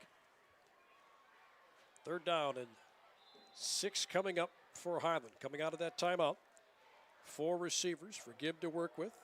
He has Miser off his right side. Wants the snap, gets it. Avon Lake showing pressure. Gibb steps away from it, scrambles for a 1st down. He goes down, lost the ball at the end of the play. It's shot back toward the 46-yard line, but the officials were quick to rule him down at the 38, so they'll convert on 3rd down again. That time there you see a quarterback draw in use, so we haven't really seen that. We've seen him scramble outside of passes, but almost immediately tucks it and takes off. And to this point, I mean, he hasn't warranted a QB spot yet, but that's also, I mean, he's got 3 rushes of over 10 yards right now, and that one, a nice 7-yard pickup. So Avon Lake may have to start leaving somebody just to take care of him, keep an eye on him. There has not been a scenario tonight on 3rd down where the Hornets have not converted. They've been great on 3rd down to keep these drives alive. Pass goes right side, caught by Weber along the far sideline, makes a man miss, and then he's taken down at the 27-yard line.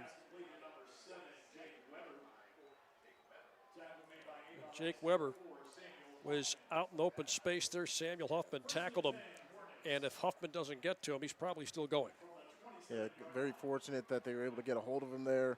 I mean, we've already seen one of their receivers, Girding, take one to the house from around this distance, but the cushion on those plays, Highland is just eating that up and picking it apart right now. Now we're seeing some more press coverage to try to prevent that. 1st and 10 at the Avon Lake 27-yard line. Avon Lake showing pressure. It'll be a keeper. Gibb turns the corner right side. He's inside the 20-yard line, knocked out of bounds by Summerfield. He got to about the 16, and they're inside the red zone again, brought to you by Steve Lawson of Russell Real Estate Services. And once again, I mean, there's just almost nothing you can do right now if you're Avon Lake. You're stretched pretty thin trying to cover all these different locations. You're getting fatigued. And, I mean, Highland, they're just like a well-oiled machine right now on offense. Just appears as though they cannot be stopped. Marching right down the field again. This is their 3rd drive. They've scored in their first 2 drives, leading 14-7 with just over 6 minutes to play in the second quarter. They'll give it to Miser. Stiff arms a defender, lowers his shoulder, carries a defender with him past the 10. He finally goes down at the 9. Yeah, Miser, he just doesn't seem real for this, what he's doing right now. I mean, he's outrunning safeties and corners, but he's also lowering the shoulder and delivering the boom to the linebackers. I mean, he is he can take over a game by himself, that's for sure. And a very patient runner. Punishing at that size, it's kind of what you expect at 6'2", 215. Coming off a monster year a season ago. They send Girding in motion. They fake, they give to him. Gibb will keep it, takes it inside the 5, and he takes it into the end zone. Touchdown, Hornets. Gary Gibb with a 9-yard touchdown rush. It'll be his second trip to the end zone tonight. First one with his feet. The first time he got into the end zone was through the air and a pass to Girding. And this time it's a 9-yard scamper to make it 20-7 Highland. And you want to talk about patience. You just did with Miser right there, letting his lead blocker, Evan Faust, get in front of him and set up at around the 3-yard line, allowing him to go in almost untouched. As was that 3 drives, 3 scores here for Highland in this first half. Jonah Kauza trying to make it a perfect 3 for 3 on extra points tonight. Snap goes down. The extra point is blocked. It is blocked by Avon Lake, so it remains 20-7 with 5:28 to play here in the second quarter on our Legacy Home Finance Game of the Week on the Lorain County Sports Network.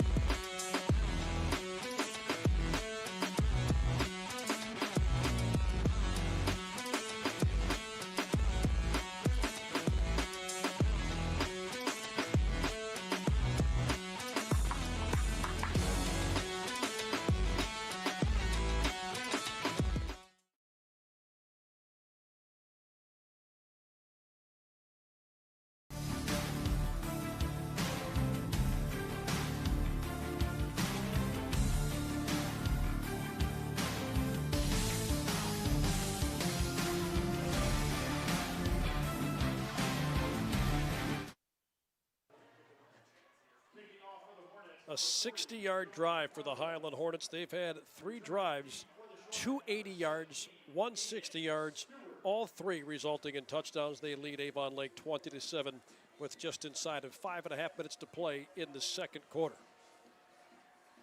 Jonah Kauza has it teed up at the 40-yard line. Wind at his back, kicks this one high into the air, and this will sail through the back of the south end zone. And Avon Lake will begin this drive at their own 20-yard line.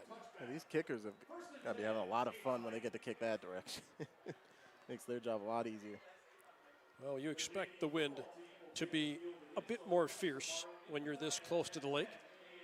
I mean, we're an average man's stone's throw away, probably a Max Drummond deliberate toss or an underhand flip. I think you're putting a little too much faith in my arm there. You said you were a lineman too, right? So I guess that might take something away from it. I got faith you can get it there. Yeah. Into this wind, maybe not, but I got faith in it. The help from it. Dawson Tenbrink takes the high snap. They'll give to Stewart, and that Highland defense saw that coming the entire way. Jamison Gordon blew that play up in the backfield for a 1-yard loss. You know, last time we called Gordon's name, it was because him and his linebacker mate, they're in the middle. They missed the tackle on Ezra Jones that resulted in a touchdown. That time he wasn't letting the ball carrier go. And it's a nice tackle for loss to start the possession, at least for the Hornets, that is. Aiden Stewart's more than just a Swiss Army knife. You know, we saw the explosiveness on that kickoff return. They need to get the ball in his hands more. They know that. They're trying anything they can to get the ball in his hands a bit more. Tenbrink will drop back. Has time. Throws this one down the field. He was looking for Stewart. The pass is intercepted by Metzger. Chris Metzger pits it off at the 49-yard line. 6'2", 215-pound senior. That was a jump ball. They were trying to get it to Stewart again. Essentially, Max, doing what we just talked about, trying to get the ball in the hands of your playmaker, but Chris Metzger read that well. He jumped up and got it. Yeah, and at this point of the game, you have to do that. Right there on the throw, obviously, with your best receiver running out to the sideline, you'd like to try to get down the back shoulder, but you know, Tenbrink, just a sophomore, still feeling out his varsity experience out here, and right there, a little too close to the numbers, and a great job by Metzger holding on to that as Stewart tried to jar it free. Well, this Highland offense has been on the field a lot. They'll give it to Miser, has a hole to work with right side, and he gets dragged down near that far sideline. That was Jack Costin, a 6 foot, 183-pound defensive back, a senior, who dragged him down, but not before he had already picked up 9 yards. Yeah, and a play like that perfectly sums up how he finishes runs and why he's getting those extra yards and finding them even if they don't appear to be there. And again, the patience, he's punishing, does a lot of things in that backfield that's just so hard to account for. They'll give it to him again. Trying to stretch the play to the near sideline this time. Then he stutter stepped, tried to cut that back, and he ends up getting cut down at the 39-yard line. Mitchell Streeter got to him, but he did pick up enough for another first down. And despite the heavy workload to start the season, I mean, we right there see him get carry number 13 here in this first half. So they're definitely using him like the bell cow he is. Yeah, they only took him out of the game for 2 plays that I can think of, and they brought Dylan Lazar in. And, of course, it didn't matter because they scored on a touchdown pass on one of those plays when they were staring down the barrel of 2nd down and 18. Gary Gibb will grab the snap, fakes the give, looking across the middle, has a man wide open. It's caught by Evan Faust, and Faust will take it into the end zone. Touchdown, Highland. A 39-yard touchdown strike to Evan Faust. And now the Hornets have a 26-7 lead. And when we have seen them take their chances tonight, it's been on those seam routes right there. Faust gets behind the defenses. There may have been another receiver or two on the bottom of your screen that Avon Lake was more concerned with. And Faust, I mean, he adds to already that 71-yard catch from last week and a couple catches he's made tonight. And all in all, it's adding up to a big lead right now for the Hornets. Cowles' extra point was blocked that last time. This time, no problem at all as he punches it through, and that'll make it 27-7. Highland leading Avon Lake with 3:23 to play here in the second quarter on the Lorain County Sports Network.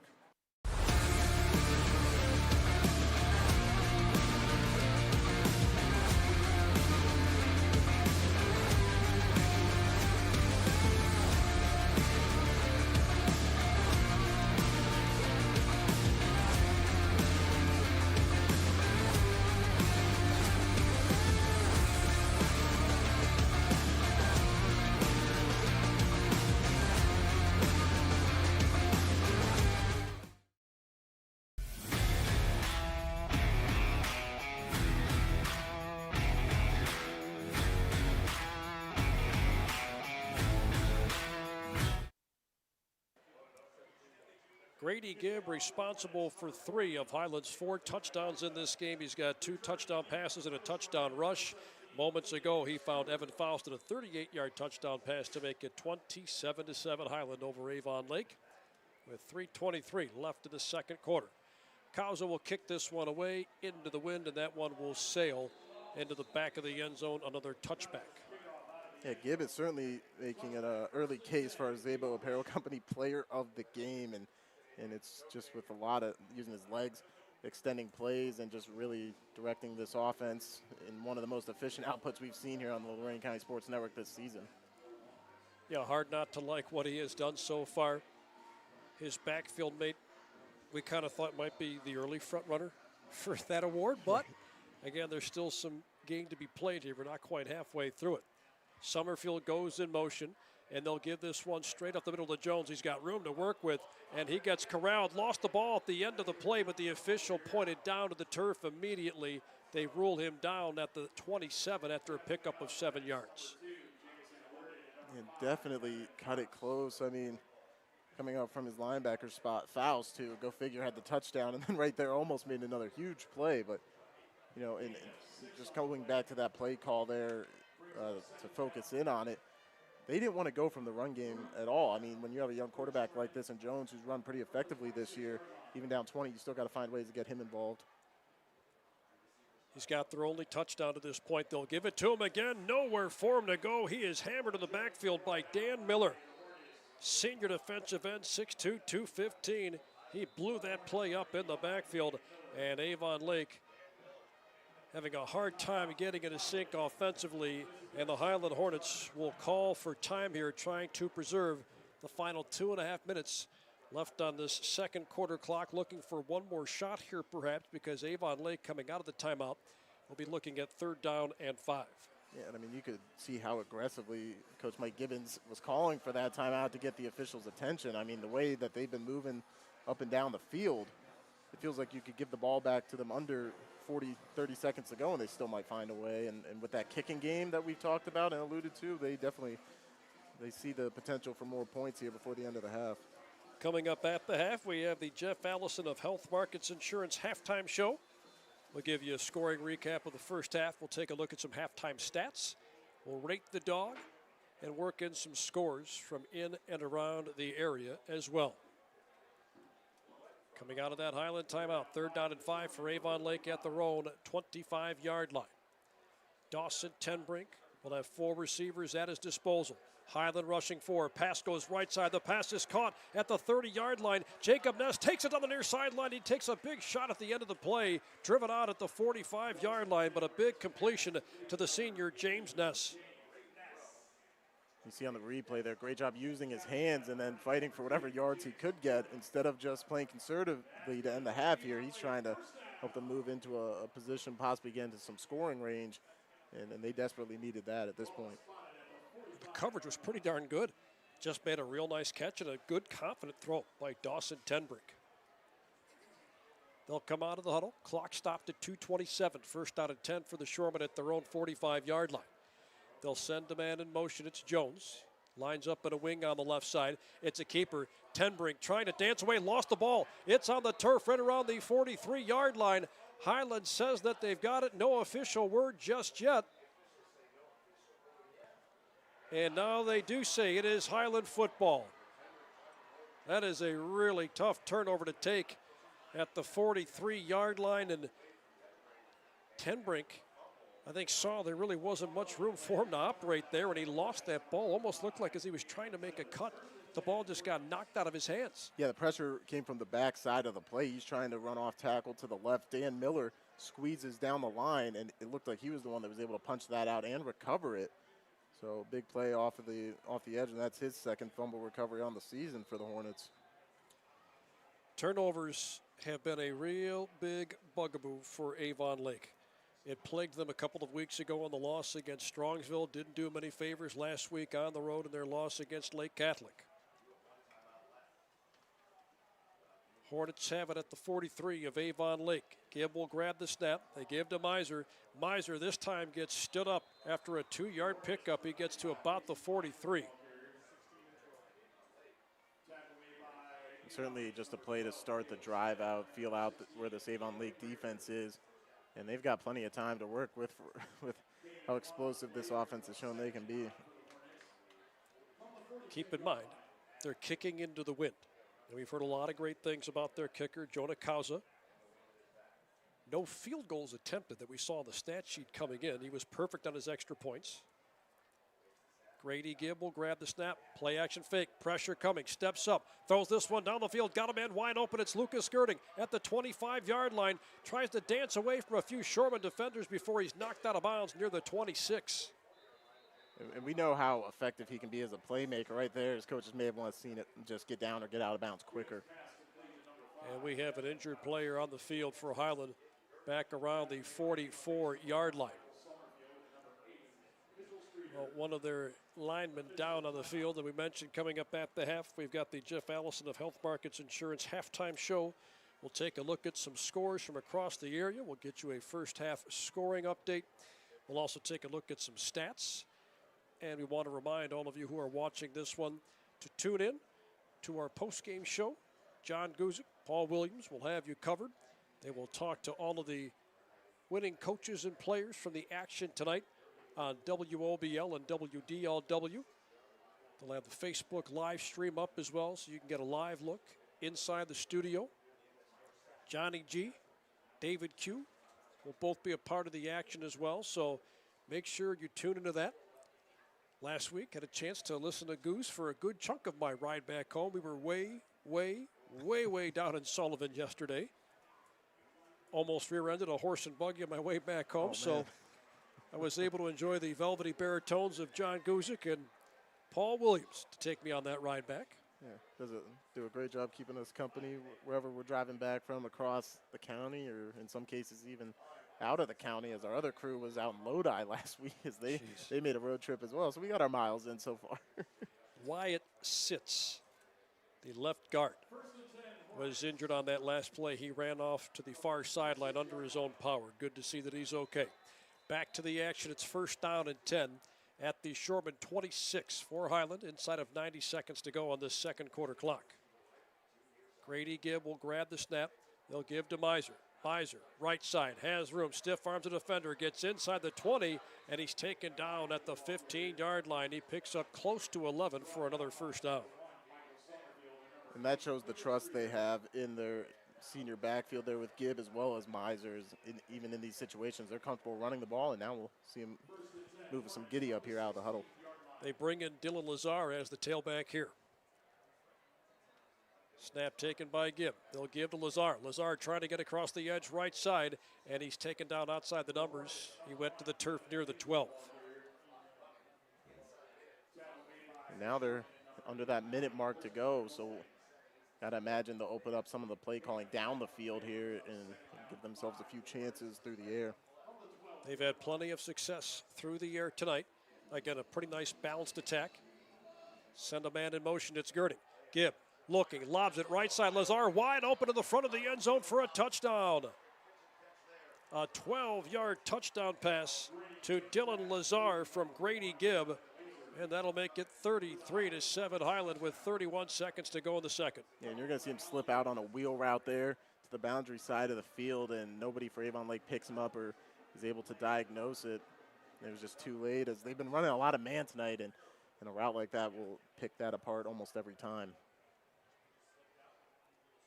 Well, what a game for Grady Gibb. 3 touchdown passes. He also has a touchdown rush as well. And we did have some laundry on the field. Unsportsmanlike conduct going against Highland, says our head referee, Adam Nerode.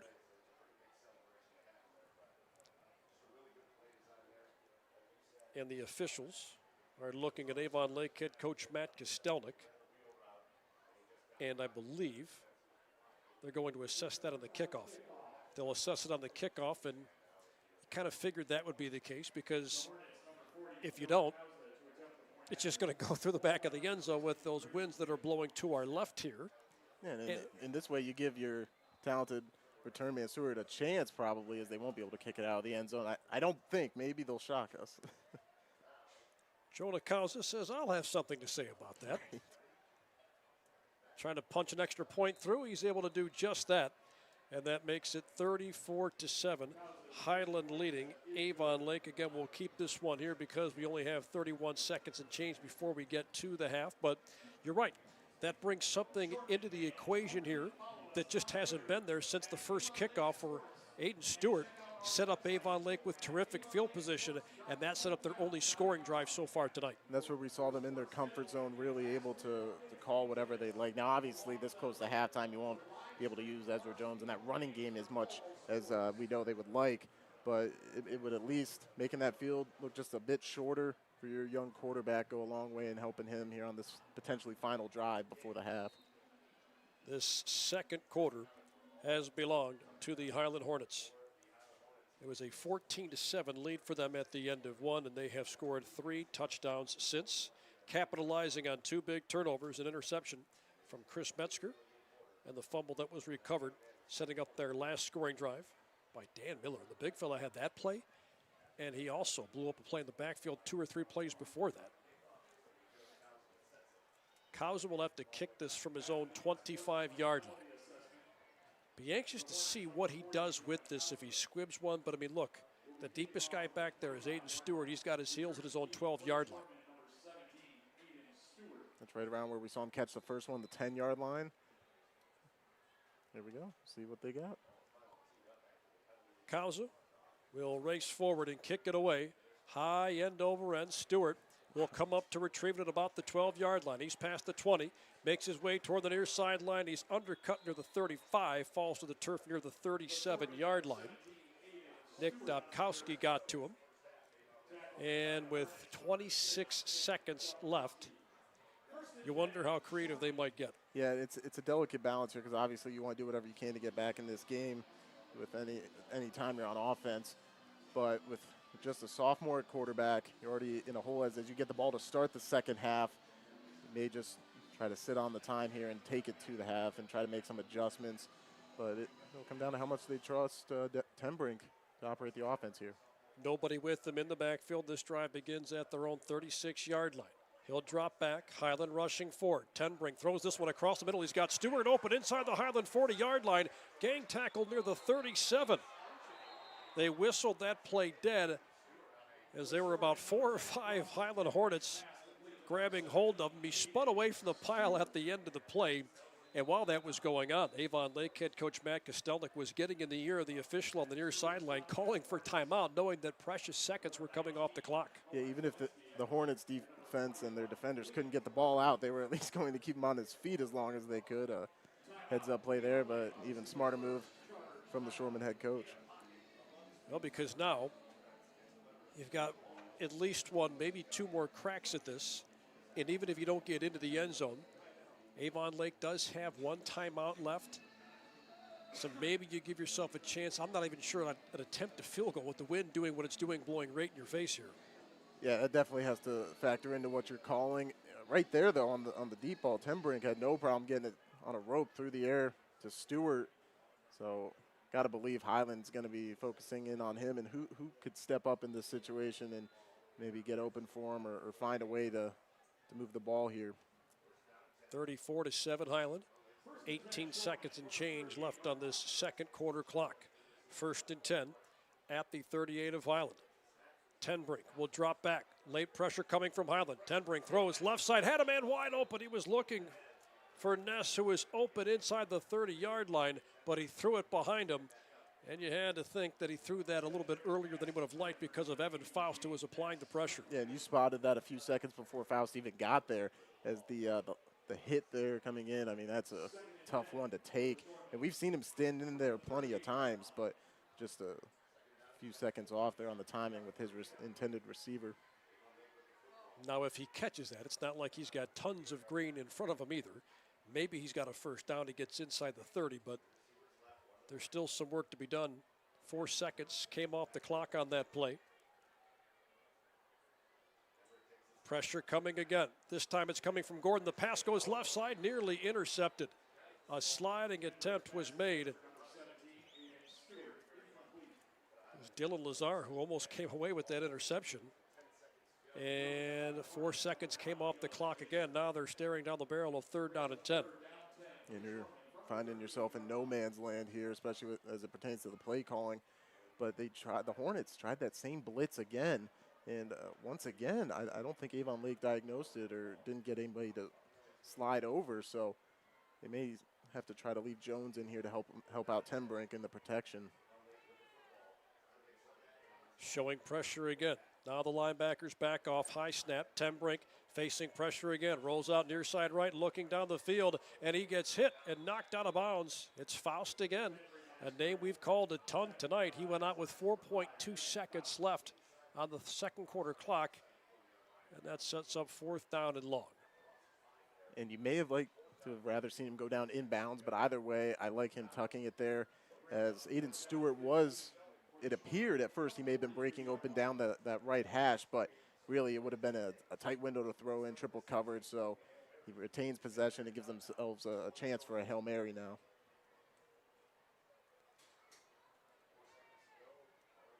Ball placed on the right hash at the 43-yard line.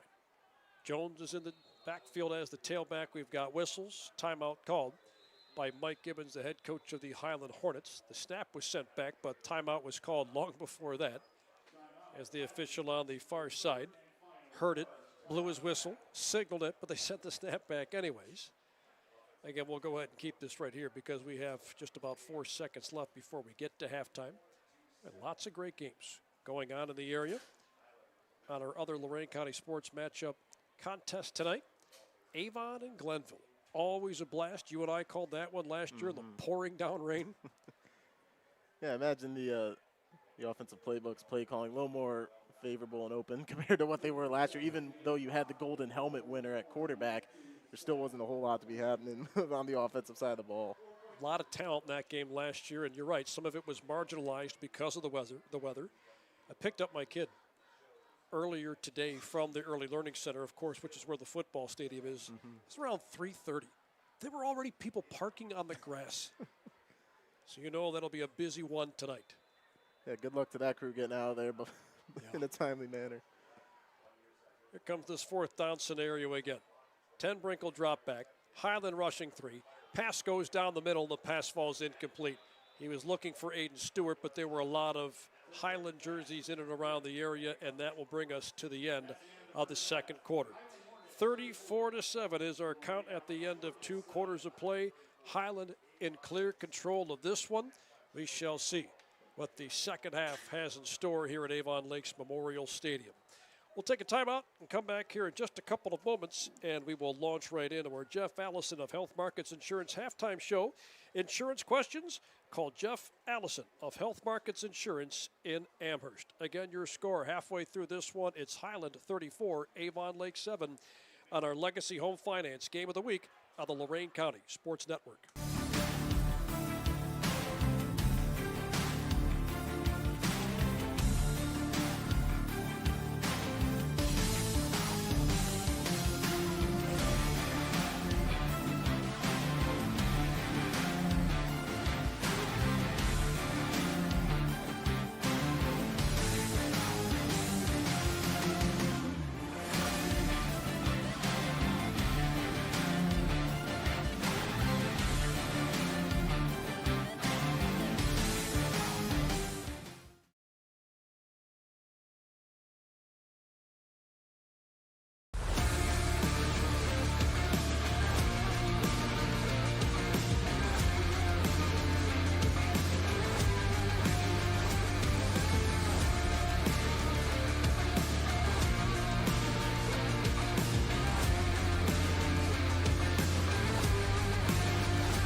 Welcome back out to Avon Lakes Memorial Stadium. It's halftime, and the visiting Highland Hornets have a 34-7 lead on the Shoremen. With that, we welcome you into our Jeff Allison of Health Markets Insurance halftime show. Insurance questions?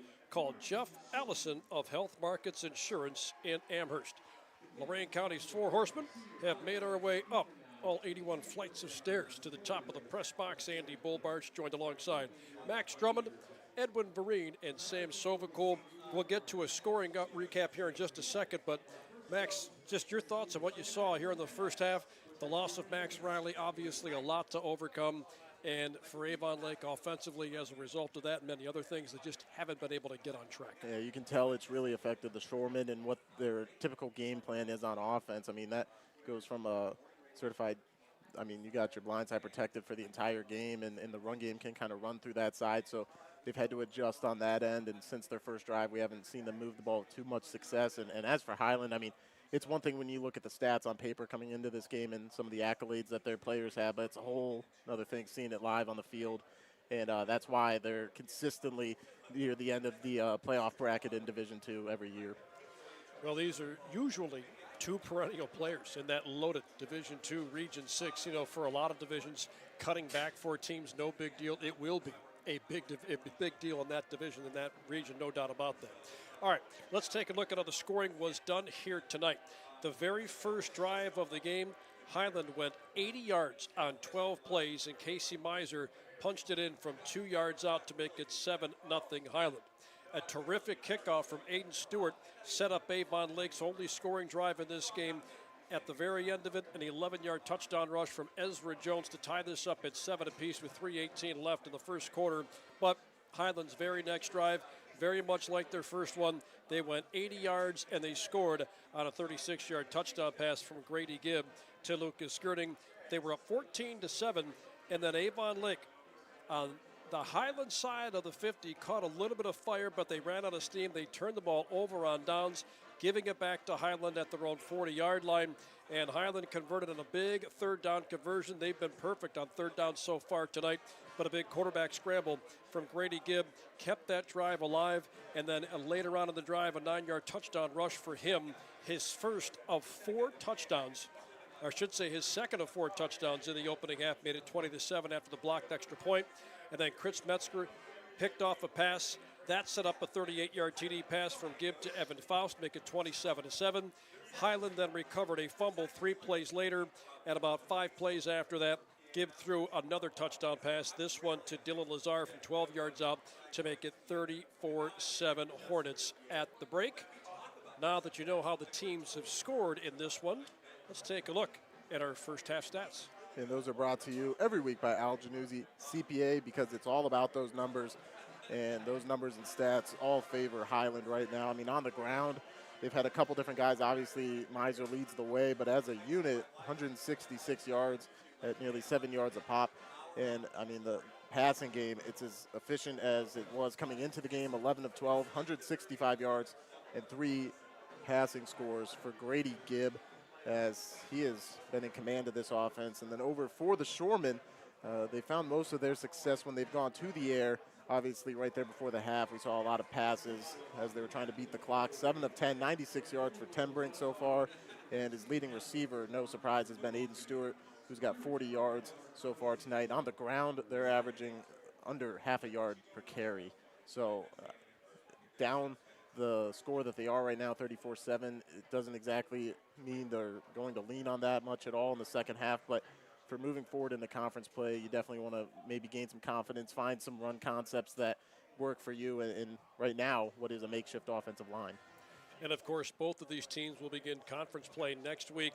It'll be Highland taking on Aurora, and for Avon Lake, they'll take on Midview next week. So, talking with Coach Kostelnik earlier this week, he was looking at Casey Miser and saying, geez, oh man, we've been facing, one good running back after another. He said it'll be no different next week when we take on Midview too. So they've certainly got their hands full.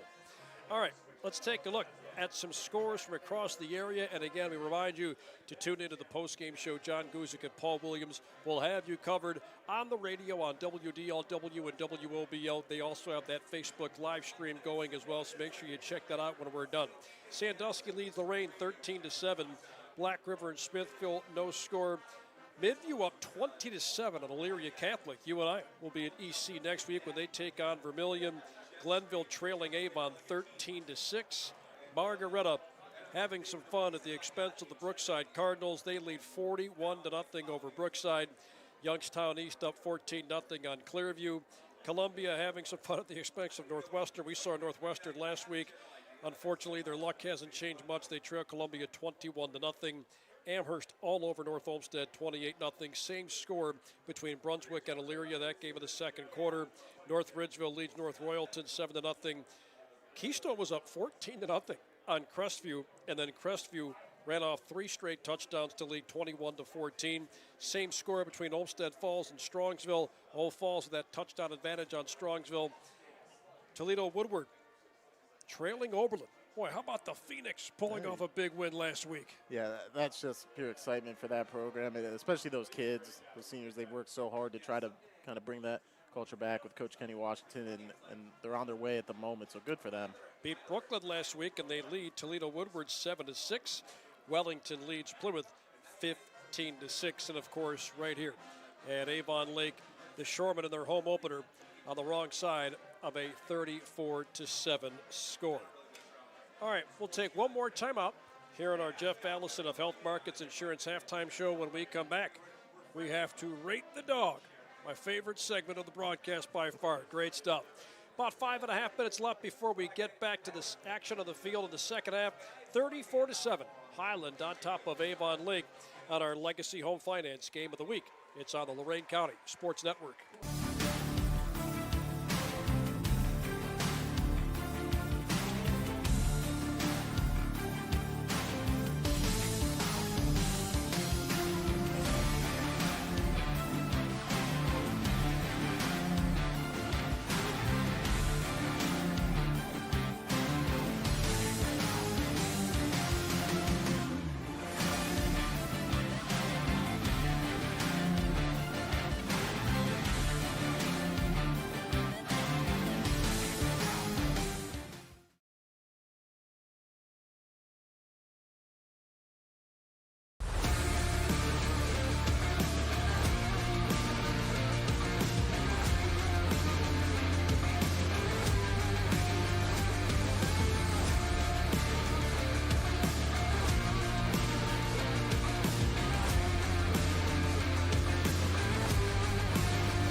Welcome back out to Avon Lake's Memorial Stadium, week 3 in the high school football season.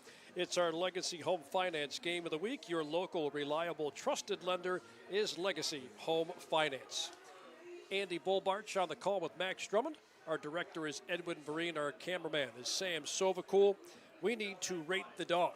Sam Sovacool put those Westlake track and field skills to good use, and he was able to sprint down to the concession stand and get us some hot dogs. So now it is time for us to rate the dog, brought to you by Brian Victor of Howard Hanna. Brian says, enjoy the game, and in our case, enjoy the game and the dog. Solid dog. Good stuff. Give it a 3.9. Not too bad. I'm going to come in a little below that 3-4, and yeah, shout out to Sam for conquering these bleachers not once but twice, 3, however many times. I know I've seen him run them a few times. I'm just glad he ended up on his feet because it is easy to trip going down those stairs. Oh, yes. Our man Edwin Vereen had to get out the abacus as he was counting those steps on the way up here. In our thread, he said 81 steps to get to the top. Kind of like when you get to the very, very top of this press box, you feel like Rocky when he's climbing those steps in Philadelphia, right? Yeah, you got to have that music playing behind you on the speakers almost to motivate you to get you up. I mean, and he's bringing all the equipment up with us, and yeah, just I'm not going to call it a miracle we got set up since we've been here before, but it feels like a big accomplishment just getting everything in place. Yeah, well, we're here, we're having a great time, and we always love coming out to Avon Lakes Memorial Stadium. Staff up here is just terrific. We always love coming here. Let's revisit some of our keys to this game as they apply to the second half. Keys to the game are brought to you by Williams Brothers Builders, performing site work, concrete, carpentry with our own forces. That's Williams Brothers and Builders. And the one we hit on to start the game for this Avon Lake team and defense specifically is to kind of clean up their tackling, get more rallying to the football, and we've seen it every now and then, but just as a whole, these Highland playmakers are making the first man miss what feels like almost every time, and maybe it doesn't help with the result on this game, but cleaning that up, being more sure tacklers, that's going to go a long way in keeping them in a lot more ball games this year. I think once conference play hits, and Highland, we talked about balance, they've done that and more, so clearly what they've been doing is working to a T. Jonah Kausa has been a busy man tonight with all the extra points and the kickoffs. Kicking into that wind here, he'll kick it back to Avon Lake. Aiden Stewart wants to receive this one, and he will, but he has to receive it in the end zone. That's immediately ruled dead. As soon as he made that catch in the end zone, it's a touchback. Avon Lake takes over at their own 20-yard line. And now we finally get to see their offense operate in something other than a 2-minute drill format, which the last 2 drives is kind of what they had to deal with. And now we'll get to see a more traditional set for them. And that's what, at this point, I know it's cliche, but you block out what the deficit is right now. And I think you just try to run your typical offense, including guys like Ezra Jones, of course, Aiden Stewart, and just put good plays together here. Try to do it consistently as you can. Try and build some momentum. Tenbrink will grab the snap. He gives to Jones. Dances his way up the middle, and he's dragged down by Cooper Zielinski, the safety, at the 26-yard line after a scamper of 6. And he made a few guys miss on that front, as we are definitely still seeing a good number of starters out there for Highland. So this offensive line, they're going to have to work against still almost the best of this core for the Hornets. They were able to rest a good chunk of that core in their first game against McDowell, a team from Pennsylvania. Play action fake, pass goes to Stewart. Makes the catch at the 40-yard line. He's tackled from behind at the 41, and they'll move the sticks. So very nice quick hitting slant route there. And that was even against some press coverage, as it looked like that time they got it past Liam Zielinski. And Stewart picks up a nice chunk there to keep the chains moving. Stewart came into this game with 10 receptions for 109 yards. He was also on the receiving end of all 3 touchdown passes from Tenbrink. Tenbrink, play action fake again. The pass is deflected and it falls incomplete at the 44-yard line. In last play, we saw him somehow fit it through a couple of defenders' arms that were outstretched trying to bat it down. This time, Highland, they get their mitts on it and knock it down at the line, try to get a number 40. As it looked like off the edge, hard to miss. As I was hoping this thing come up. I believe that may have been Everett Bartell or somebody else, but I'm not sure number-wise, tough to tell. It just kind of disappeared when it went into the line of scrimmage. Second down and 10 coming up. Stewart comes in motion, and they're going to fake the give to him. It's kept by Tenbrink. He takes it up to about the 45.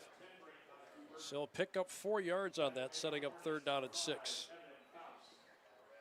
And coming into the game, he's shown off his legs a bit, including a 41-yard touchdown back in week 1 against Strongsville. But tonight they bottled him up, and they've forced a lot of pressure to keep him in that pocket. 3rd and 6 for Avon Lake at their own 45-yard line. As Max mentioned, just trying to put a positive drive together here and get some points. They haven't done that since their opening drive. Pressure coming off the edge, stepping up Tenbrink. He's got some room, looks down the field, has a man open. The pass is caught by Michael Summerfield at the Highland 36. Took a pop as he hauled that in, and he hangs on for the 1st down.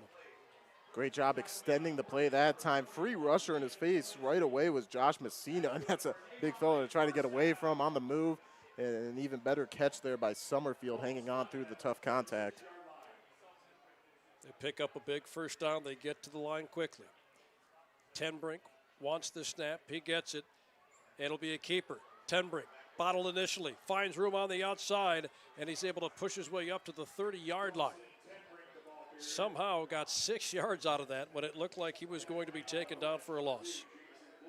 A very creative play there by him getting himself out of there, pulling the ball from Jones. And a great block down the field by James Ness, the senior receiver. Him holding his block there out on the edge is what allowed for the lane to open up there on the right side. 2nd down and 4 at the Highland 30-yard line. Jones off the left tip of Tenbrink. Calls for the snap and gets it. Rolls out far side left, looking down the field. He's being pressured, and he'll just throw this one out of bounds. Lucas Grillis, a sophomore, 6 foot 205, was chasing him toward that sideline, forcing him to get rid of it. And Grillis, he was not fooled. And despite, I think this is the first drive we may have seen him out there this evening. I was fooled. Thought Jones had the ball there that time, but good job keeping his eyes on the ball and finding the quarterback almost for the sack. 3rd down scenario for the Shoremen at the Highland 30. They need 4 yards to move the sticks. Stewart will be lined up on the near side in the slot. An empty backfield right now. Highland only rushing 3. They'll send a man in motion. It's Jones. Back to pass. He looks. Right side. The pass is intercepted. It's picked off and taken down the near sideline. That's Liam Zielinski. 1 man to beat, and he's wrestled down by Tenbrink at the 11-yard line. Liam Zielinski, one of the twins in the secondary for the Highland Hornets. He picks it off, and he was so close to taking it to the house, but Dawson Tenbrink denied him at the 11-yard line.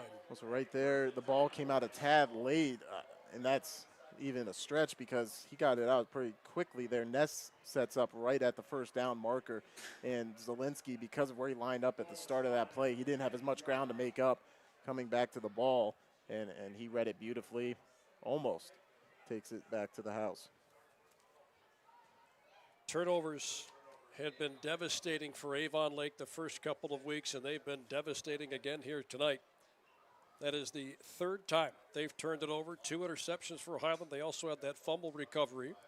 First 2 turnovers turned into points for the Hornets, and they are 10 yards away from sending this into a running clock. Grady Gibb will grab the snap. They give to Miser. Miser tries to work his way inside. Gets to the 8-yard line. Chain gang can take a break. It'll be 2nd down and goal. Well, and just when it looks like, Max, they've got something going offensively, they do something like that to negate any momentum. And sometimes you expect, you have to manage your expectations, I should say, with a young quarterback. But we've seen Tenbrink's ability. It's just a few times when the plays are broken down or when they get in those high-pressure situations. Like right there, you're trying to move the chains, maybe trying to tad too hard to make something happen. We have whistles from the official on the far sideline. Timeout called for and taken by Mike Gibbons, the head coach of the Hornets. Timeouts brought to you by Lorain County Recorder. Mike Duran will take this timeout as well.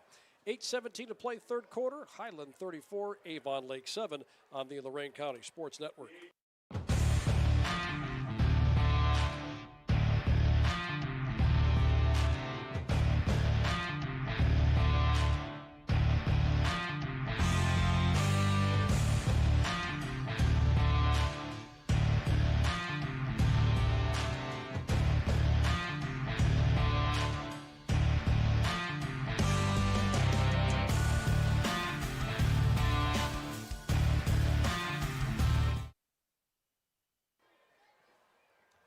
Coming out of that Medina Highland timeout, it's 34-7. Hornets leading the Shoremen, 8:17 to go in the third quarter.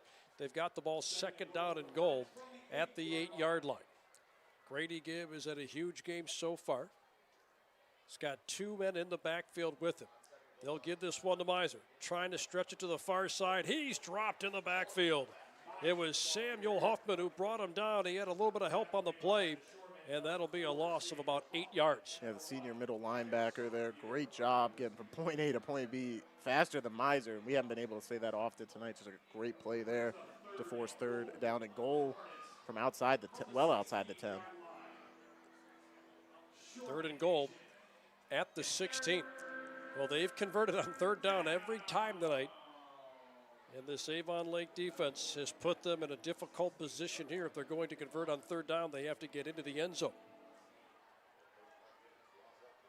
Play clock inside of 5 now for Grady Gibb. Waiting on the snap, he gets it. Fakes the give, rolls right side, has a man open on the sideline, but he's taken down immediately and dropped out of bounds. He got it to Evan Faust at the 11. They pick up 5, setting up fourth down and goal.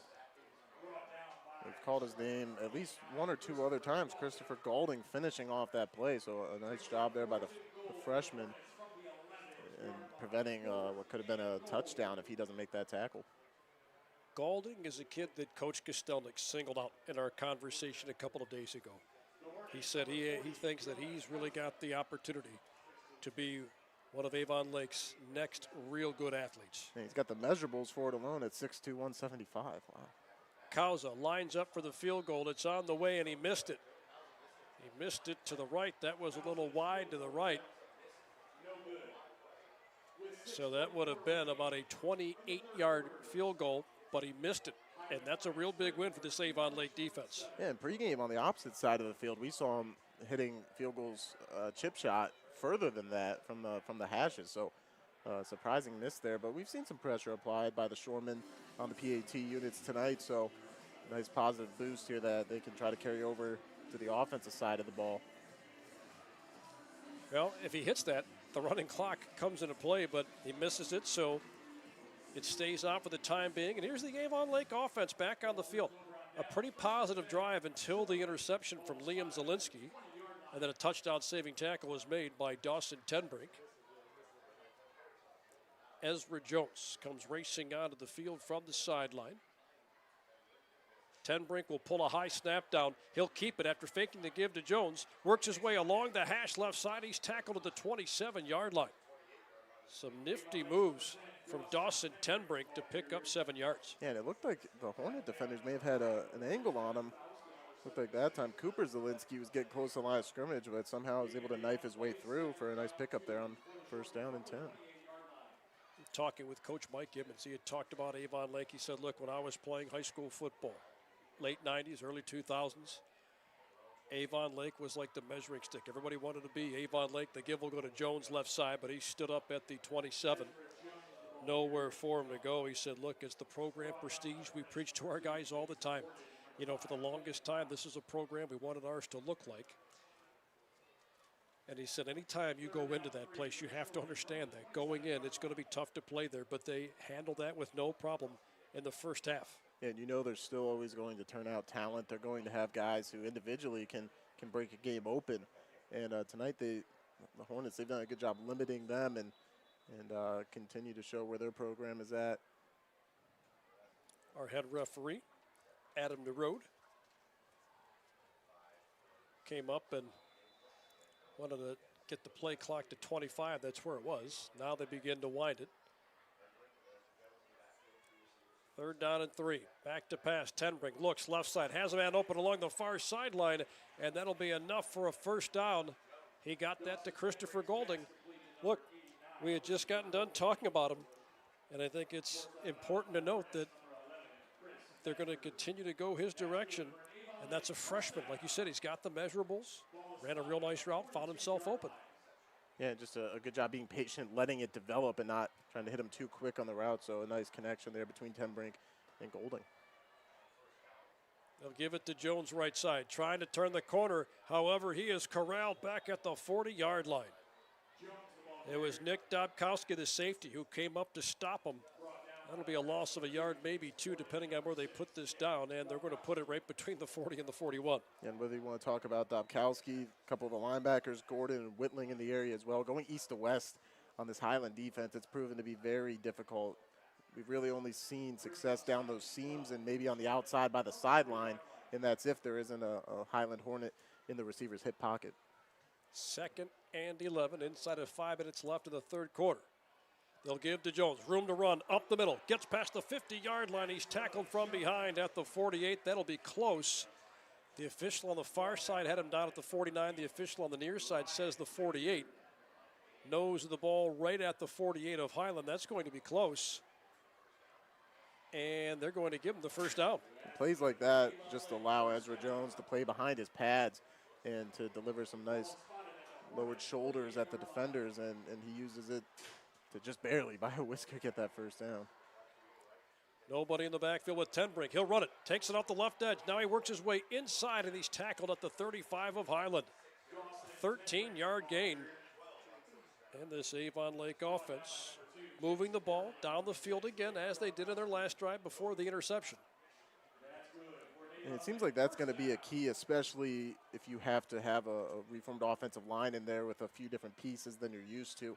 You're going to have to rely on Tenbrink's legs a lot this year. And at the end of that play, he did a smart move, sliding to get down, avoiding a hit, because it's a long season. We're only in week 3.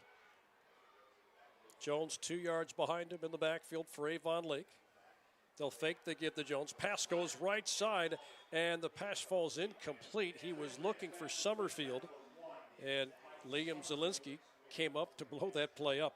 Yeah, we've seen him get some nice breaks on the football here tonight. That one going through the receiver, pretty close to before the ball getting there, but I think he timed it up just right.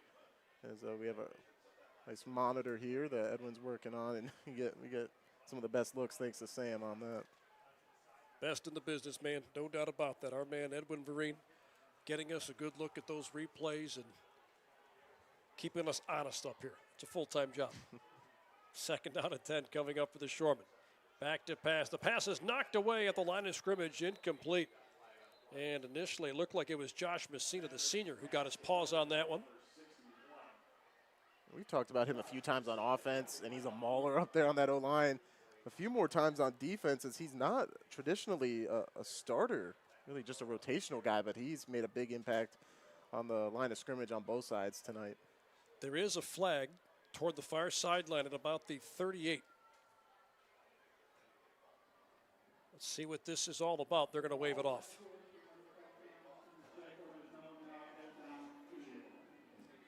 So tough to say. Maybe one of the DBs got handsy and they initially wanted a holding or a PI, but obviously the ball being deflected at the line could have bailed out whatever penalty that was. But that's just speculation on my part.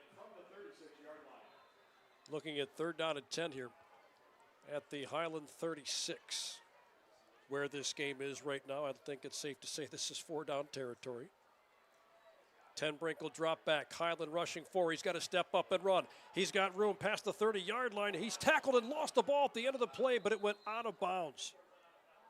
It shot out of bounds near the 27-yard line. And that is a fortuitous bounce for Avon Lake. At least we think it went out. Now the officials are talking this over close to where that ball went out of bounds.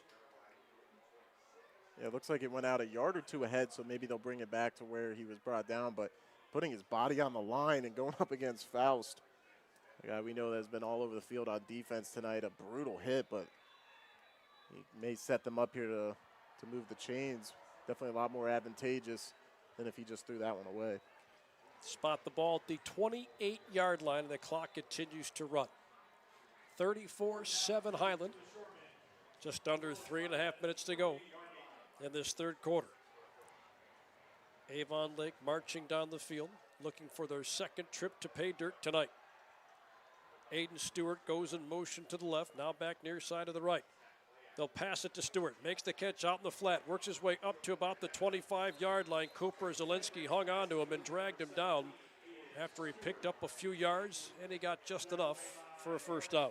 Love the play call there, using some motion with Stewart before the play. And I think we've been seeing zone coverage all night from the Hornets. That just confirms it there, and he's wide open. And if you're just asking Aiden Stewart to get 3 yards, I'll take that every time. Tenbrink will hand it off to Ezra Jones. Jones works his way up the middle, and he's able to get to the 21-yard line. Coach Kostelnik was saying that Ezra Jones is playing football for just the second year. Just didn't play very much. I think it was one of those things where some of his classmates said, look, man, you got to play. You're good. You got the size. You got the athleticism. You should be playing. And you come off a year with Alex Kowalski, who was a great leader. You lose him, and, I mean, you plug in with a guy that maybe just as good, just as physical. Tenbrink will drop back. Throws this one to the right side, looking for Summerfield. Summerfield caught it, but he was out of bounds. It's the exact location you want to put that in, and while you're getting nailed to the turf, I mean, you can't ask for a better throw. It's just those little bits right now that they're coming up short in, and showed a lot of poise, though, standing in there on that one. The pressure has been in his face, and I think here in the second half, too, Max, he has been a little more apt to see that nothing's open and kind of anticipate that pocket collapsing, and then he just steps up and he runs. Yeah, and it's saying something because he's still doing it against a large number of the starters and varsity guys, so it's not like he's just doing this against the second team reserves. He's learning on the fly here, and that's all you want in his third career start. On 3rd and 8, Tenbrink rolling out to the right, throws down the field. The pass is intercepted again. Nick Dobkowski with the pick just inside the 10-yard line. He was looking for Summerfield. And this Highland defense comes away with another turnover. That is their 3rd interception of the night and their 4th turnover. You like the idea of trying to make a play there, especially that late into the chains on 3rd down. But for Tenbrink, I mean, you're throwing into the direction of a second. I mean, they got 4 seniors. They've seen it all, and they've seen a lot. And right there, I mean, yeah, maybe if you loft it down the sideline, you have a chance of that, but that's revisionist Monday morning quarterback stuff. I mean, that's just an amazing play from Dobkowski. Grady Gibb, senior quarterback, has had a huge night tonight. He's been responsible for 4 of their 5 touchdowns, 1 on the ground, 3 through the air. Grabs the low snap, gives to Miser. Miser works his way left side up to the 14-yard line. It's hard to overcome 4 turnovers, no matter who you play, but you do that against a team like Highland, it's nearly impossible to overcome. And we saw it rear its ugly head in week 1, even in a game with Strongsville that was very competitive that they were in and leading at certain points. So you definitely look back, reflect on these non-conference games and things like that, tackling, just maybe playing a little more conservatively. That'll help clean up some of those things, but it's a tough start to the season, that's for sure. Girding goes in motion. Gibb will keep it. Room to run. Up the middle. He's twisted down at the 30-yard line. Gaulding got to him, but not before he picks up another 1st down. And he caught our eye at halftime to Gibb with his rushing stats right there. I believe that's going to allow him to overtake his running back mate in the backfield, Miser, as Gibbs at 93 yards on just 9 carries so far.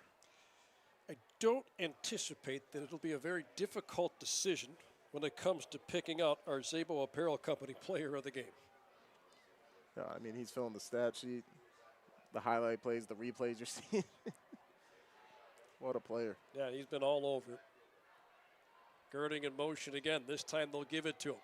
Turns the corner right side, and he's tackled near the 37.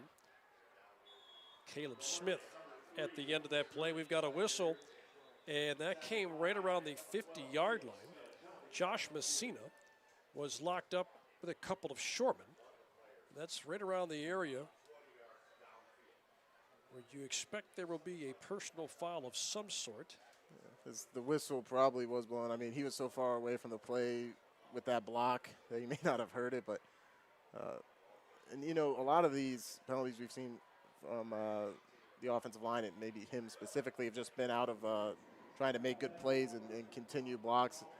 Just the aggressive nature might be taken over a tad much by the whistle there, but they're obviously high effort plays, but I'm sure his coaches will still have a few things to iron out with him. Yeah, based on the body language of Coach Gibbons after the official announcement was made. I don't think he said, gosh, golly, gee willikers, but it was something like that after he took his headset off. That variety, yeah. He did. Don't want these guys to have to experience that in their ears. They've been dinged with a few, I don't want to call them big penalties, because when they've happened, they've been up and they've clearly been in control, but they've negated some pretty big plays. Mm-hmm. Girding will go in motion again. They'll fake the Gibb. Gibb will keep it himself. He goes up the middle, makes two men miss. He's past the 30, stretches it toward the far sideline. He's undercut at the 41, and he picks up another first down. And every time, I mean, you talked about it there seconds ago, it seems to be a trend that keeps happening, but every time they get behind the chains or a negative play happens, they respond so well and so quickly as well, and that's a sign of a very mature team that they have on their hands.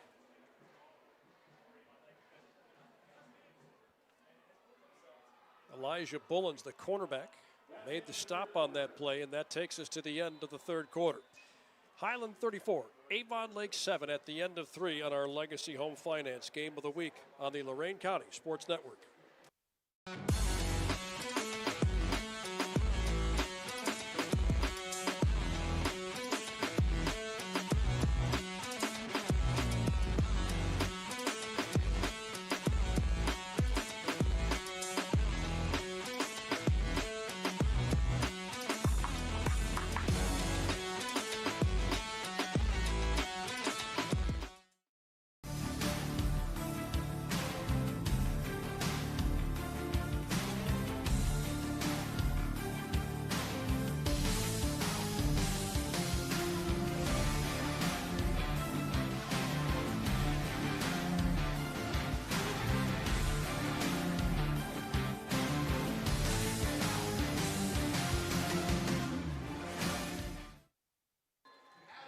Three down, 1 to go here in week 3 of the high school football season. Shoremen in their home opener trailing Highland 34-7. Hornets have the ball first and 10 at their own 41-yard line. Casey Meiser will get the carry to start the fourth quarter. He's tackled along the left hash after picking up about 2 yards. They'll spot him down at the 43. Casey Meiser certainly had a decent game. I mean, somewhat pedestrian, though, by his standards. I mean, that's the bar that he set. Yeah, the bar was at almost 9 yards a carry, multiple touchdowns in each game. And, I mean, tonight he's at 4.4 yards a carry, which in a typical not night. Too shabby, yeah. He'll take that all the time. But for him, he's like, man, it just feels about half the distance I'm getting than usual. And that's because you can tell they've honed in on him, tried to focus in. And Grady Gibb, he's been able to take advantage as a result. Yeah, what it's displayed is the complexity of this offense. They'll give it to Faust left side, and he's taken out of bounds on the far side near the 30, or I should say 46. Well, they pick up about 4 yards on that, setting up third down. Now, Meiser's the kind of guy with the numbers he's put up. You'd expect he'll be playing at the next level. And apparently he's been getting some looks from some Division IIs, even some MAC schools, taking a look at him. And obviously he's got a lot of power. We've seen the strength, but at that size, at 6'2", I mean, that opens up the possibility for maybe some receivers, some H-back. He could really be an X factor at the next level, multiple positions on offense. Third down and 5. Highland with it at the 46. Ball is on the turf. Avon Lake looked like they had it, then it pinballed around near the 48-yard line. Shoremen say they've come up with it, and indeed they did. Lazar had that ball pop out. I'm not even sure if he had that cleanly. We'll get a look at the replay here, and that ball did pop out. He had that ball for maybe a half a second, and then it was knocked out of his hands. Andrew Laser jarred it loose. Yeah, good job not giving up on that play as he fought his way down the line of scrimmage there and met him at the point of attack. And yeah, like you said, not sure who's going to end up with that, but plenty of Shoremen still fighting to get that ball back, and that's a great sign to see if you're the Avon Lake coaching staff. Avon Lake takes over at the Highland 47-yard line. First time that Highland has turned it over today. And they came into this game with 4 turnovers. They had put the ball on the turf 3 times in their first 2 games. But until a few moments ago, wasn't much of an issue tonight. It'll be a keeper. Tenbrink will slide down at the Highland 35-yard line. A 13-yard scamper on first down. I'm sure we're going to see a lot more of that, not just tonight, but as the season goes on. And if teams aren't going to respect his ability to run, he's got to make them pay for that. Coach Kostelnik said that Ten Brink essentially won the job last spring when they had their 7-on-7s against North Ridgeville. He said he essentially locked it down then. And this play is blown up immediately in the backfield. I'll spot him down at the 38-yard line. And there was just nowhere for the tailback, Drake Rudnicki, to go. That's one where he almost would have liked to see Ten Brink pull it out, but get the handoff himself and try to pick up what he could. But Grillis arrived in the backfield so quickly. I mean, he didn't have much time to make a decision. 2nd down and 12 for Avon Lake. Ball at the Highland 38-yard line. 3 receivers on the far side of the formation. Ten Brink will hand this one off to Rudnicki, and Rudnicki tries the middle, but there just isn't much there. Picked up a couple, got to the 37. Now we got to believe, even though you don't want to do much more to impact Ten Brink's confidence in moving forward, but in a situation like this, it definitely appears you got to test it out through the air and see if there's some concepts or there's some route patterns that can work together in his favor here as look at the next 7 weeks of play. 3rd down and 11 for the Shoremen. Back to pass Ten Brink. Steps up, throws across the middle looking for Stewart, but the pass falls incomplete. He was able to get his fingertips on that one, but not much more. And now they're staring down the barrel of 4th and 11. And they've been doing a great job as the Highland defense of bracketing Stewart as they know of his potential. And I mean, when he's on one side of the field by himself, there's not many other guys you have to commit to, obviously. So good job stacking up on him, and it's really limited his production here late in the second half.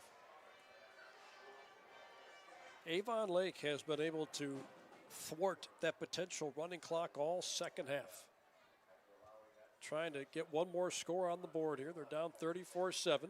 Ten Brink looking left side, has a man open. The pass is caught along the near sideline. That'll be enough for a first down. He completes that to Colin Hout, a senior at 5'10", 170. Came into this game with 7 catches, and they convert on 4th down. He sat down at the perfect spot, ensuring even if he was hit, he was going to have enough for the first down.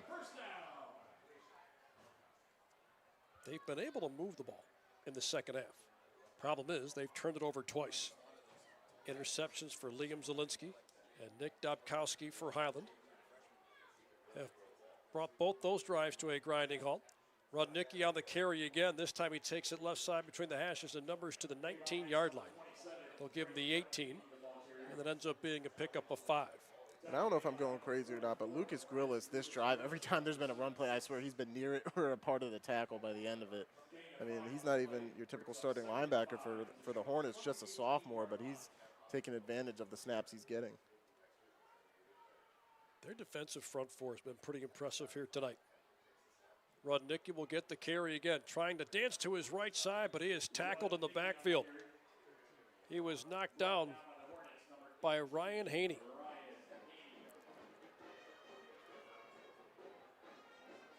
As they learned from the first down run there and are able to close that one off, and that might put a little more pressure on Ten Brink to make a play here. 4th quarter clock continues to tick. When they run this play, there will be right around 7 minutes to go in this one. We've got the same score now as we had at the half. Ten Brink dropping back, has time, throws across the middle, incomplete. Looked like he had a man open right around the 5-yard line, but couldn't get it to him.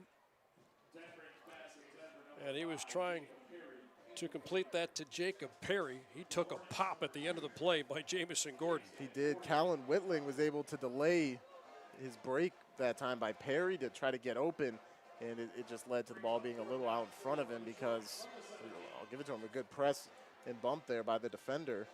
And just threw off the timing just enough to result in the incomplete pass. So it'll be 4th down and 4 for the Shoremen. They have it at the Highland 17-yard line.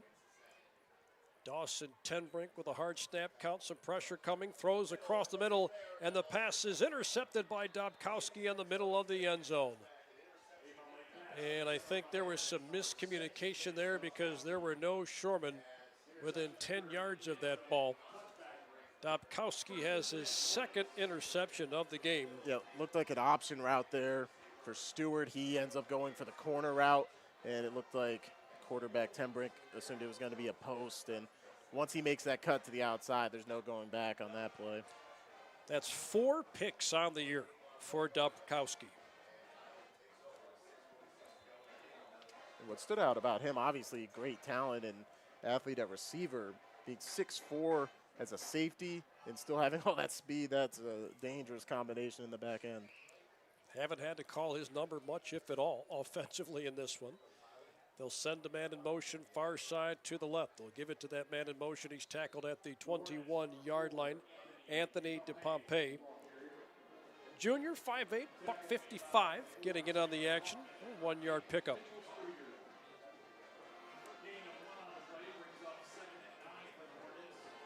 Highland in no hurry, don't need to be. Thoroughly dominated the first half, and they have forced Avon Lake to turn it over 3 times in the second half. And both of these teams, they certainly went out of their way to toughen up their non-conference schedule. And for Highland, it's paid off, and they know a lot about their team and kind of their identity moving out of conference play after this week. We've got whistles as soon as that ball was snapped back, and somebody was lined up off sides for Avon Lake. Next week, the Lorain County Four Horsemen will charge into Elyria Catholic, where the Panthers will play host to the Vermilion Sailors. Looking forward to that one. 6:30 pregame coverage. Kickoff scheduled for 7 o'clock in week 4. And how about Vermilion this year? Getting off to another great start. Obviously, the WOBL game of the week last week, Evan Coons put the whole county on notice. Gibb works out of the shotgun, grabs the snap. They'll give to Lazar. Turns the corner left side, picks up the first down, and he's tackled at the 33.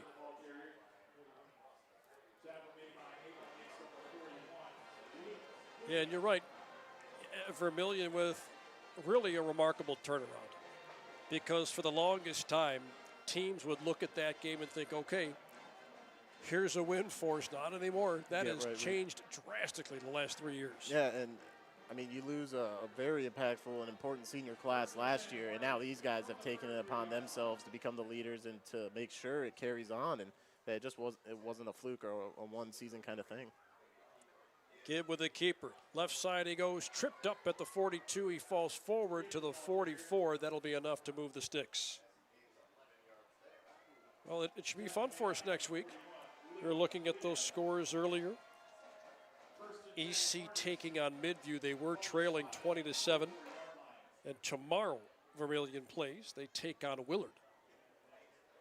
A little bit of a rivalry there in the SBC, right? I mean, there's an interesting dynamic as well.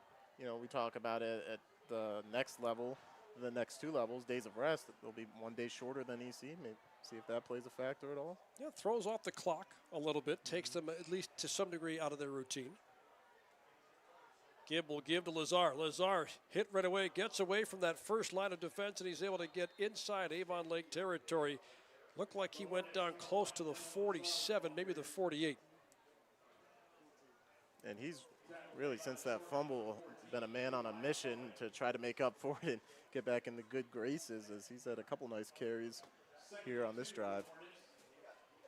Continuing to march the ball down the field and milk this 4th quarter clock. Inside of 4.5 minutes to play in it. Highland well on their way to going 3-0 on the year before they get into conference play next week. They'll take on Aurora, and that is always a fascinating matchup. I mean, many years that decides the Suburban League American division.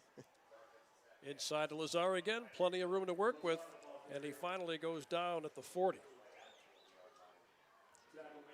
You kind of wish that they would dock those schedules a little bit to make games like that closer to the end of the year, but I get it. Sometimes these are figured out a couple of years in advance, but that's the kind of matchup you wish you wouldn't have in week 4. Yeah, I mean, that begins conference play with a bang, and I mean, it's not going to sneak up on either team.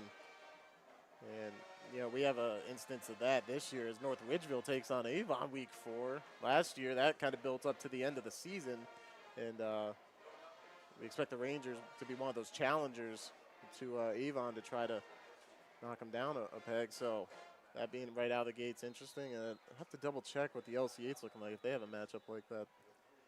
Timeout called by Highland. 3:32 left before we get to our post-game coverage of this one. And again, want to remind you that you can get coverage of every single game in the area and beyond. John Guzik and Paul Williams have you covered on our post-game show on WOBL and WDLW. They got that Facebook live stream going as well, so make sure you tune into that when we're done here tonight. Always fun to listen to Goose and Paul's. They not only go through the scores, but they go deeper than the scores. They talk to some of the game-winning players and coaches as well. You know, to stick with that topic for just a moment about the big matchups happening early, the pandemic year, Avon and Avon Lake played here. That's the last Battle of the Tracks I think I called 5 years back, and we had lightning. And it was one of those things, it wasn't raining hard here, but because we're so close to the lake, you could see bolts of lightning from who knows how far away. So they had to cancel it, or postpone it rather, until the next day. It's a great game. Avon Lake was up a couple of scores. Avon came back to win it. But then again, it seems like every time they play, it's a great game. Kim, we'll hand this one off. It's taken up to about the 40-yard line. Not a whole lot of room to work with there for Joseph already.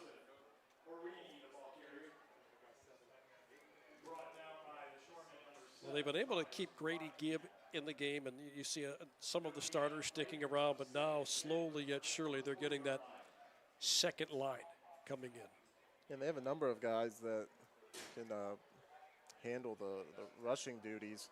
And, you know, for the season being as long as it is, now with the different playoff format, losing a few teams from each region, maybe that allows you to play a little differently, but you're still going 5-6 weeks into the postseason. You got to manage that, especially if you're a team like Highland. Aiden Pullis will hand this one off to the man in motion. He takes it to the near side, cut down to the backfield at the 41-yard line. He handed it off to Frankie Ayanagi, but he was hit the 41-yard line, lost a yard on the play. Luke Galea made the stop, a sophomore. Yeah, we'll see a number of different Shoremen in.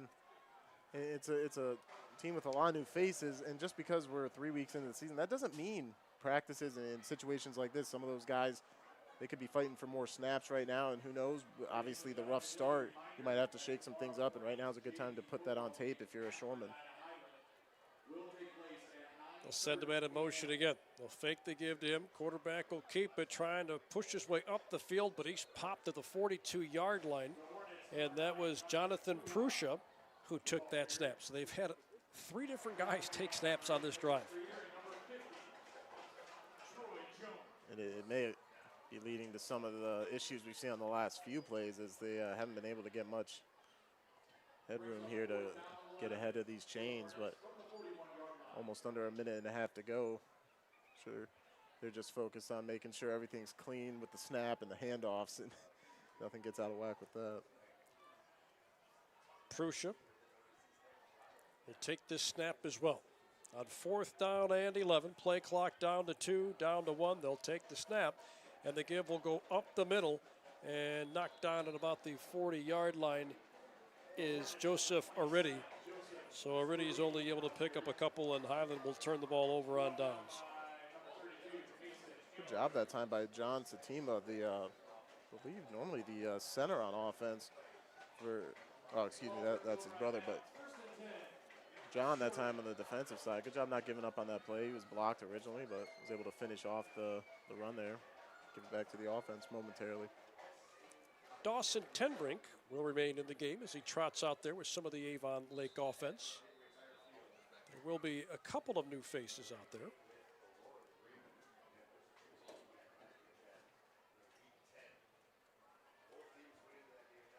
And it doesn't look like they're going to do anything too crazy here. They're just going to take a knee with just over a minute to play in this one and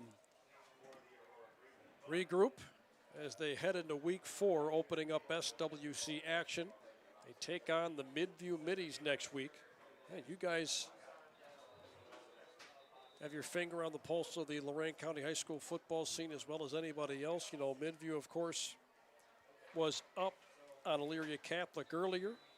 Dave Rivera and company on the Blue Stream saw them take down Westlake in week 1. So things are looking good for Midview right now, even though, losing Passarella was a pretty big loss, but they've been able to replace him so far. Yeah, you lose him, a couple of really strong seniors from last year's team, and Marcus McMahon and Brendan Newton, a couple guys that have some nicknames courtesy of that stream crew, Dave, and then they even made shirts for it. So that I'm sure they're excited to kick off conference play. Yeah, and I think everybody's kind of anxious to get SWC action going, and for Avon Lake, no doubt, some work to be done as they start the year 0-3 after falling 34-7 to the Highland Hornets.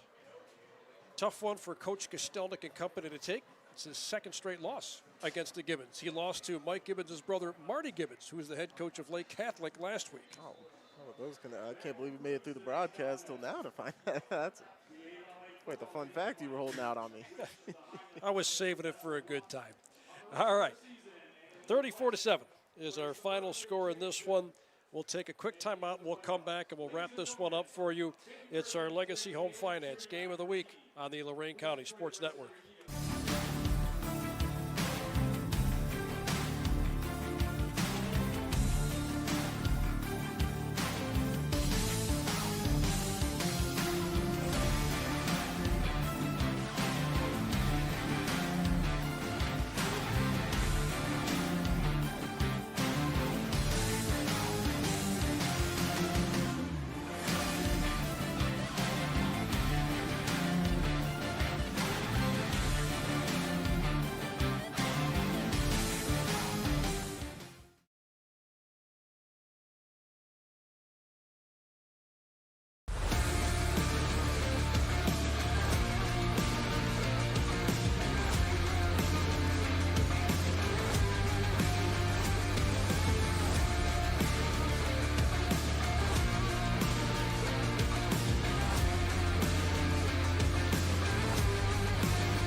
Final score here at Avon Lakes Memorial Stadium. It's Highland 34, Avon Lake 7. Hornets go to 3-0 on the year, while Avon Lake falls to 0-3. Andy Bulbarch and Max Drummond here with you to wrap this up on the postgame show. Well, the score kind of tells the tale here for Avon Lake. 5 big turnovers in this game, very difficult to overcome. They came in knowing things were going to be difficult. Number one, Highland's a very good opponent. Number two, they were playing without their left tackle, Max Riley. You throw all that into the equation, you knew you were going to have a really big battle in your hands, and it just didn't turn out well for Avon Lake. They were close. It was 14-7 at the end of one quarter, but the bottom line is you commit 5 turnovers in a game, it's tough to beat anybody. Yeah, 5 turnovers, getting behind the chains, and we saw glimpses of what they could be good at in areas that are some strengths for them, but any moment you show some slight weakness, a team like Highland, who even though it's early, they were number 1 in the region, and obviously they're going to get some playoff points out of this as well, but that's a team over there that you can see on the right side of your screen that's going to do a lot of good things this year, and they showed a lot of it here tonight on the stream. Yeah, and look, there's no telling how the playoff picture is going to end up. We've got a long ways to go before we even start having that kind of discussion, but something tells me we might see those guys a little bit later on in the year with our playoff coverage, which is still 2 months away. Too early to start talking about that stuff. Too many things to enjoy before we get there. There was no scoring in the second half. It was a 34-7 lead for Highland at the half, and Avon Lake put some positive drives together in the second half, but anytime they got something going, a big turnover would loom large. Liam Zielinski had one, and as it turned out, Dawson Tenbrink made a touchdown-saving tackle. A few plays later, a 28-yard field goal missed wide to the right. Avon Lake would get the ball back, march right inside Highland territory, and then it was Nick Dobkowski who came away with his first of 2 interceptions in the second half. So it just kind of seemed to be the theme of the night. Outside of that first drive for Avon Lake, they just couldn't complete a drive offensively. Yeah, Highland, a very complete defense at each level, and we saw they were getting a pretty good push up front on both sides of the ball, and defensive side was no different. And that second level, I mean, they really prevented a lot of those screens and the motions and sweeps of that plays of that nature because of their speed, sideline to sideline. And then you just throw in the fact that, oh yeah, they have 4 secondary starters who are all seniors. They have seen a lot of the ball, played a lot of snaps, and it's just it's a tough thing to overcome. Well, we have some awards to give away. As a matter of fact, we sent our man Sam Sovacool down on the field to give away our Player of the Game T-shirt, courtesy of Zabo Apparel Company. Be game day ready all year with Zabo Apparel Company. Certainly no guesswork needed here. We kind of figured it would be Grady Gibb. He had an outstanding game.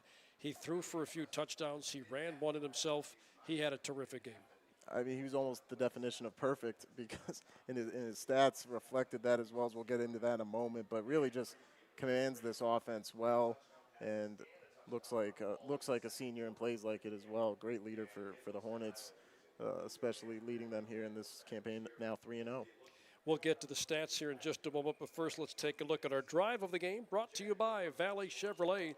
Keep on driving with Valley Chevrolet in Wellington. Well, they set the tone early on. The very first drive of this game for Highland was a 12-play, 80-yard drive, and at the end of it, a 2-yard touchdown rush from Casey Miser to make it 7-0. They kind of set the tone right then and there. Yeah, I mean, when you come out like that, go the full length of the field and have no issues, even if you're set back by a penalty or two, and it didn't matter. I mean, they could have picked any guy they wanted to on that drive to attack with, but Miser obviously leads the way, and we talked about him a bit, but there's a few other guys that stepped up throughout the game that are going to be some key players for them moving forward. We've been teasing these stats. We'll deliver. The stats are brought to you by Al Januzzi CPA. It's all about the numbers. Let's take a look at those final stats. And for the Hornets, they were extravagant, and we touched on Miser's ability there, and obviously throughout the game, but he wasn't even the leading rusher. I mean, he had 84 on the ground, but his own quarterback, Gibb, 11 carries, 123 yards to go along with 12 of 13, 169 yards through the air, and 4 total touchdowns for Grady Gibb, as it was really a dominant showing. And offensively, I mean, we saw some good things through the air from Tim Brink, 15 to 25, 162 on the night. Obviously, a few things to clean up and to figure out in that passing game to try to maybe make him a little more comfortable and sustain a few more of these drives. Well, again, next week, Lorain County's 4 horsemen will ride into Elyria Catholic, where the Panthers will play host to the Vermilion Sailors. Looking forward to calling that one week from tonight. But again, your final count in this one, Highland 34 and Avon Lake 7. Don't forget to tune in to John Guzik and Paul Williams. They've got you locked in on the postgame show, or at least they will here in a few moments. Goose is blowing my phone up. He wants to talk to either you or me at the end of this one. So if you didn't get enough of us over the last few hours, you'll get plenty more of us on the scoreboard show here coming up in just a little bit. But they'll talk to a lot of the area's players and coaches from tonight's action, so make sure you tune in to WDLW and WOBL. They've got that Facebook live stream going as well. Max, any final thoughts from you before we sign off? Well, it's been a great start to the season. Excited to move into conference play and teams that are a little more familiar with each other, a few more rivalry matchups, and just a great start to the season so far, and looking forward to more. Looking forward to next week, my friend. Great job out of you as always. That's going to wrap things up for us here at Avon Lakes Memorial Stadium. Home opener for the Shoremen did not go as planned. They fall to Highland 34-7. Plenty of people to thank before we get out of here tonight. First and foremost, a big thanks to all of you for tuning in to tonight's broadcast. We appreciate you making us a part of your Friday night. We'd like to say thanks to the entire staff up here in the press box at Avon Lake. We certainly appreciate their help and hospitality getting ready for tonight's game. Big thanks to both head coaches as well for giving us some of their time during the pregame show. Mike Gibbons of the Highland Hornets and Matt Kostelnik of the Avon Lake Shoremen. And a big thanks goes out to the entire crew here. El Capitan, our director, Edwin Vereen, lights out as he normally is. Sam Sovacool doing a great job operating the camera. And a big thanks to my tag team partner, Max Drummond, for providing the colorful analysis all night long. That'll do it One final time, your final score, Highland 34, Avon Lake 7. For Sam Sovacool, Edwin Vereen, and Max Drummond, this is Andy Bolbarch saying thanks again for tuning in to our Legacy Home Finance Game of the Week on the Lorain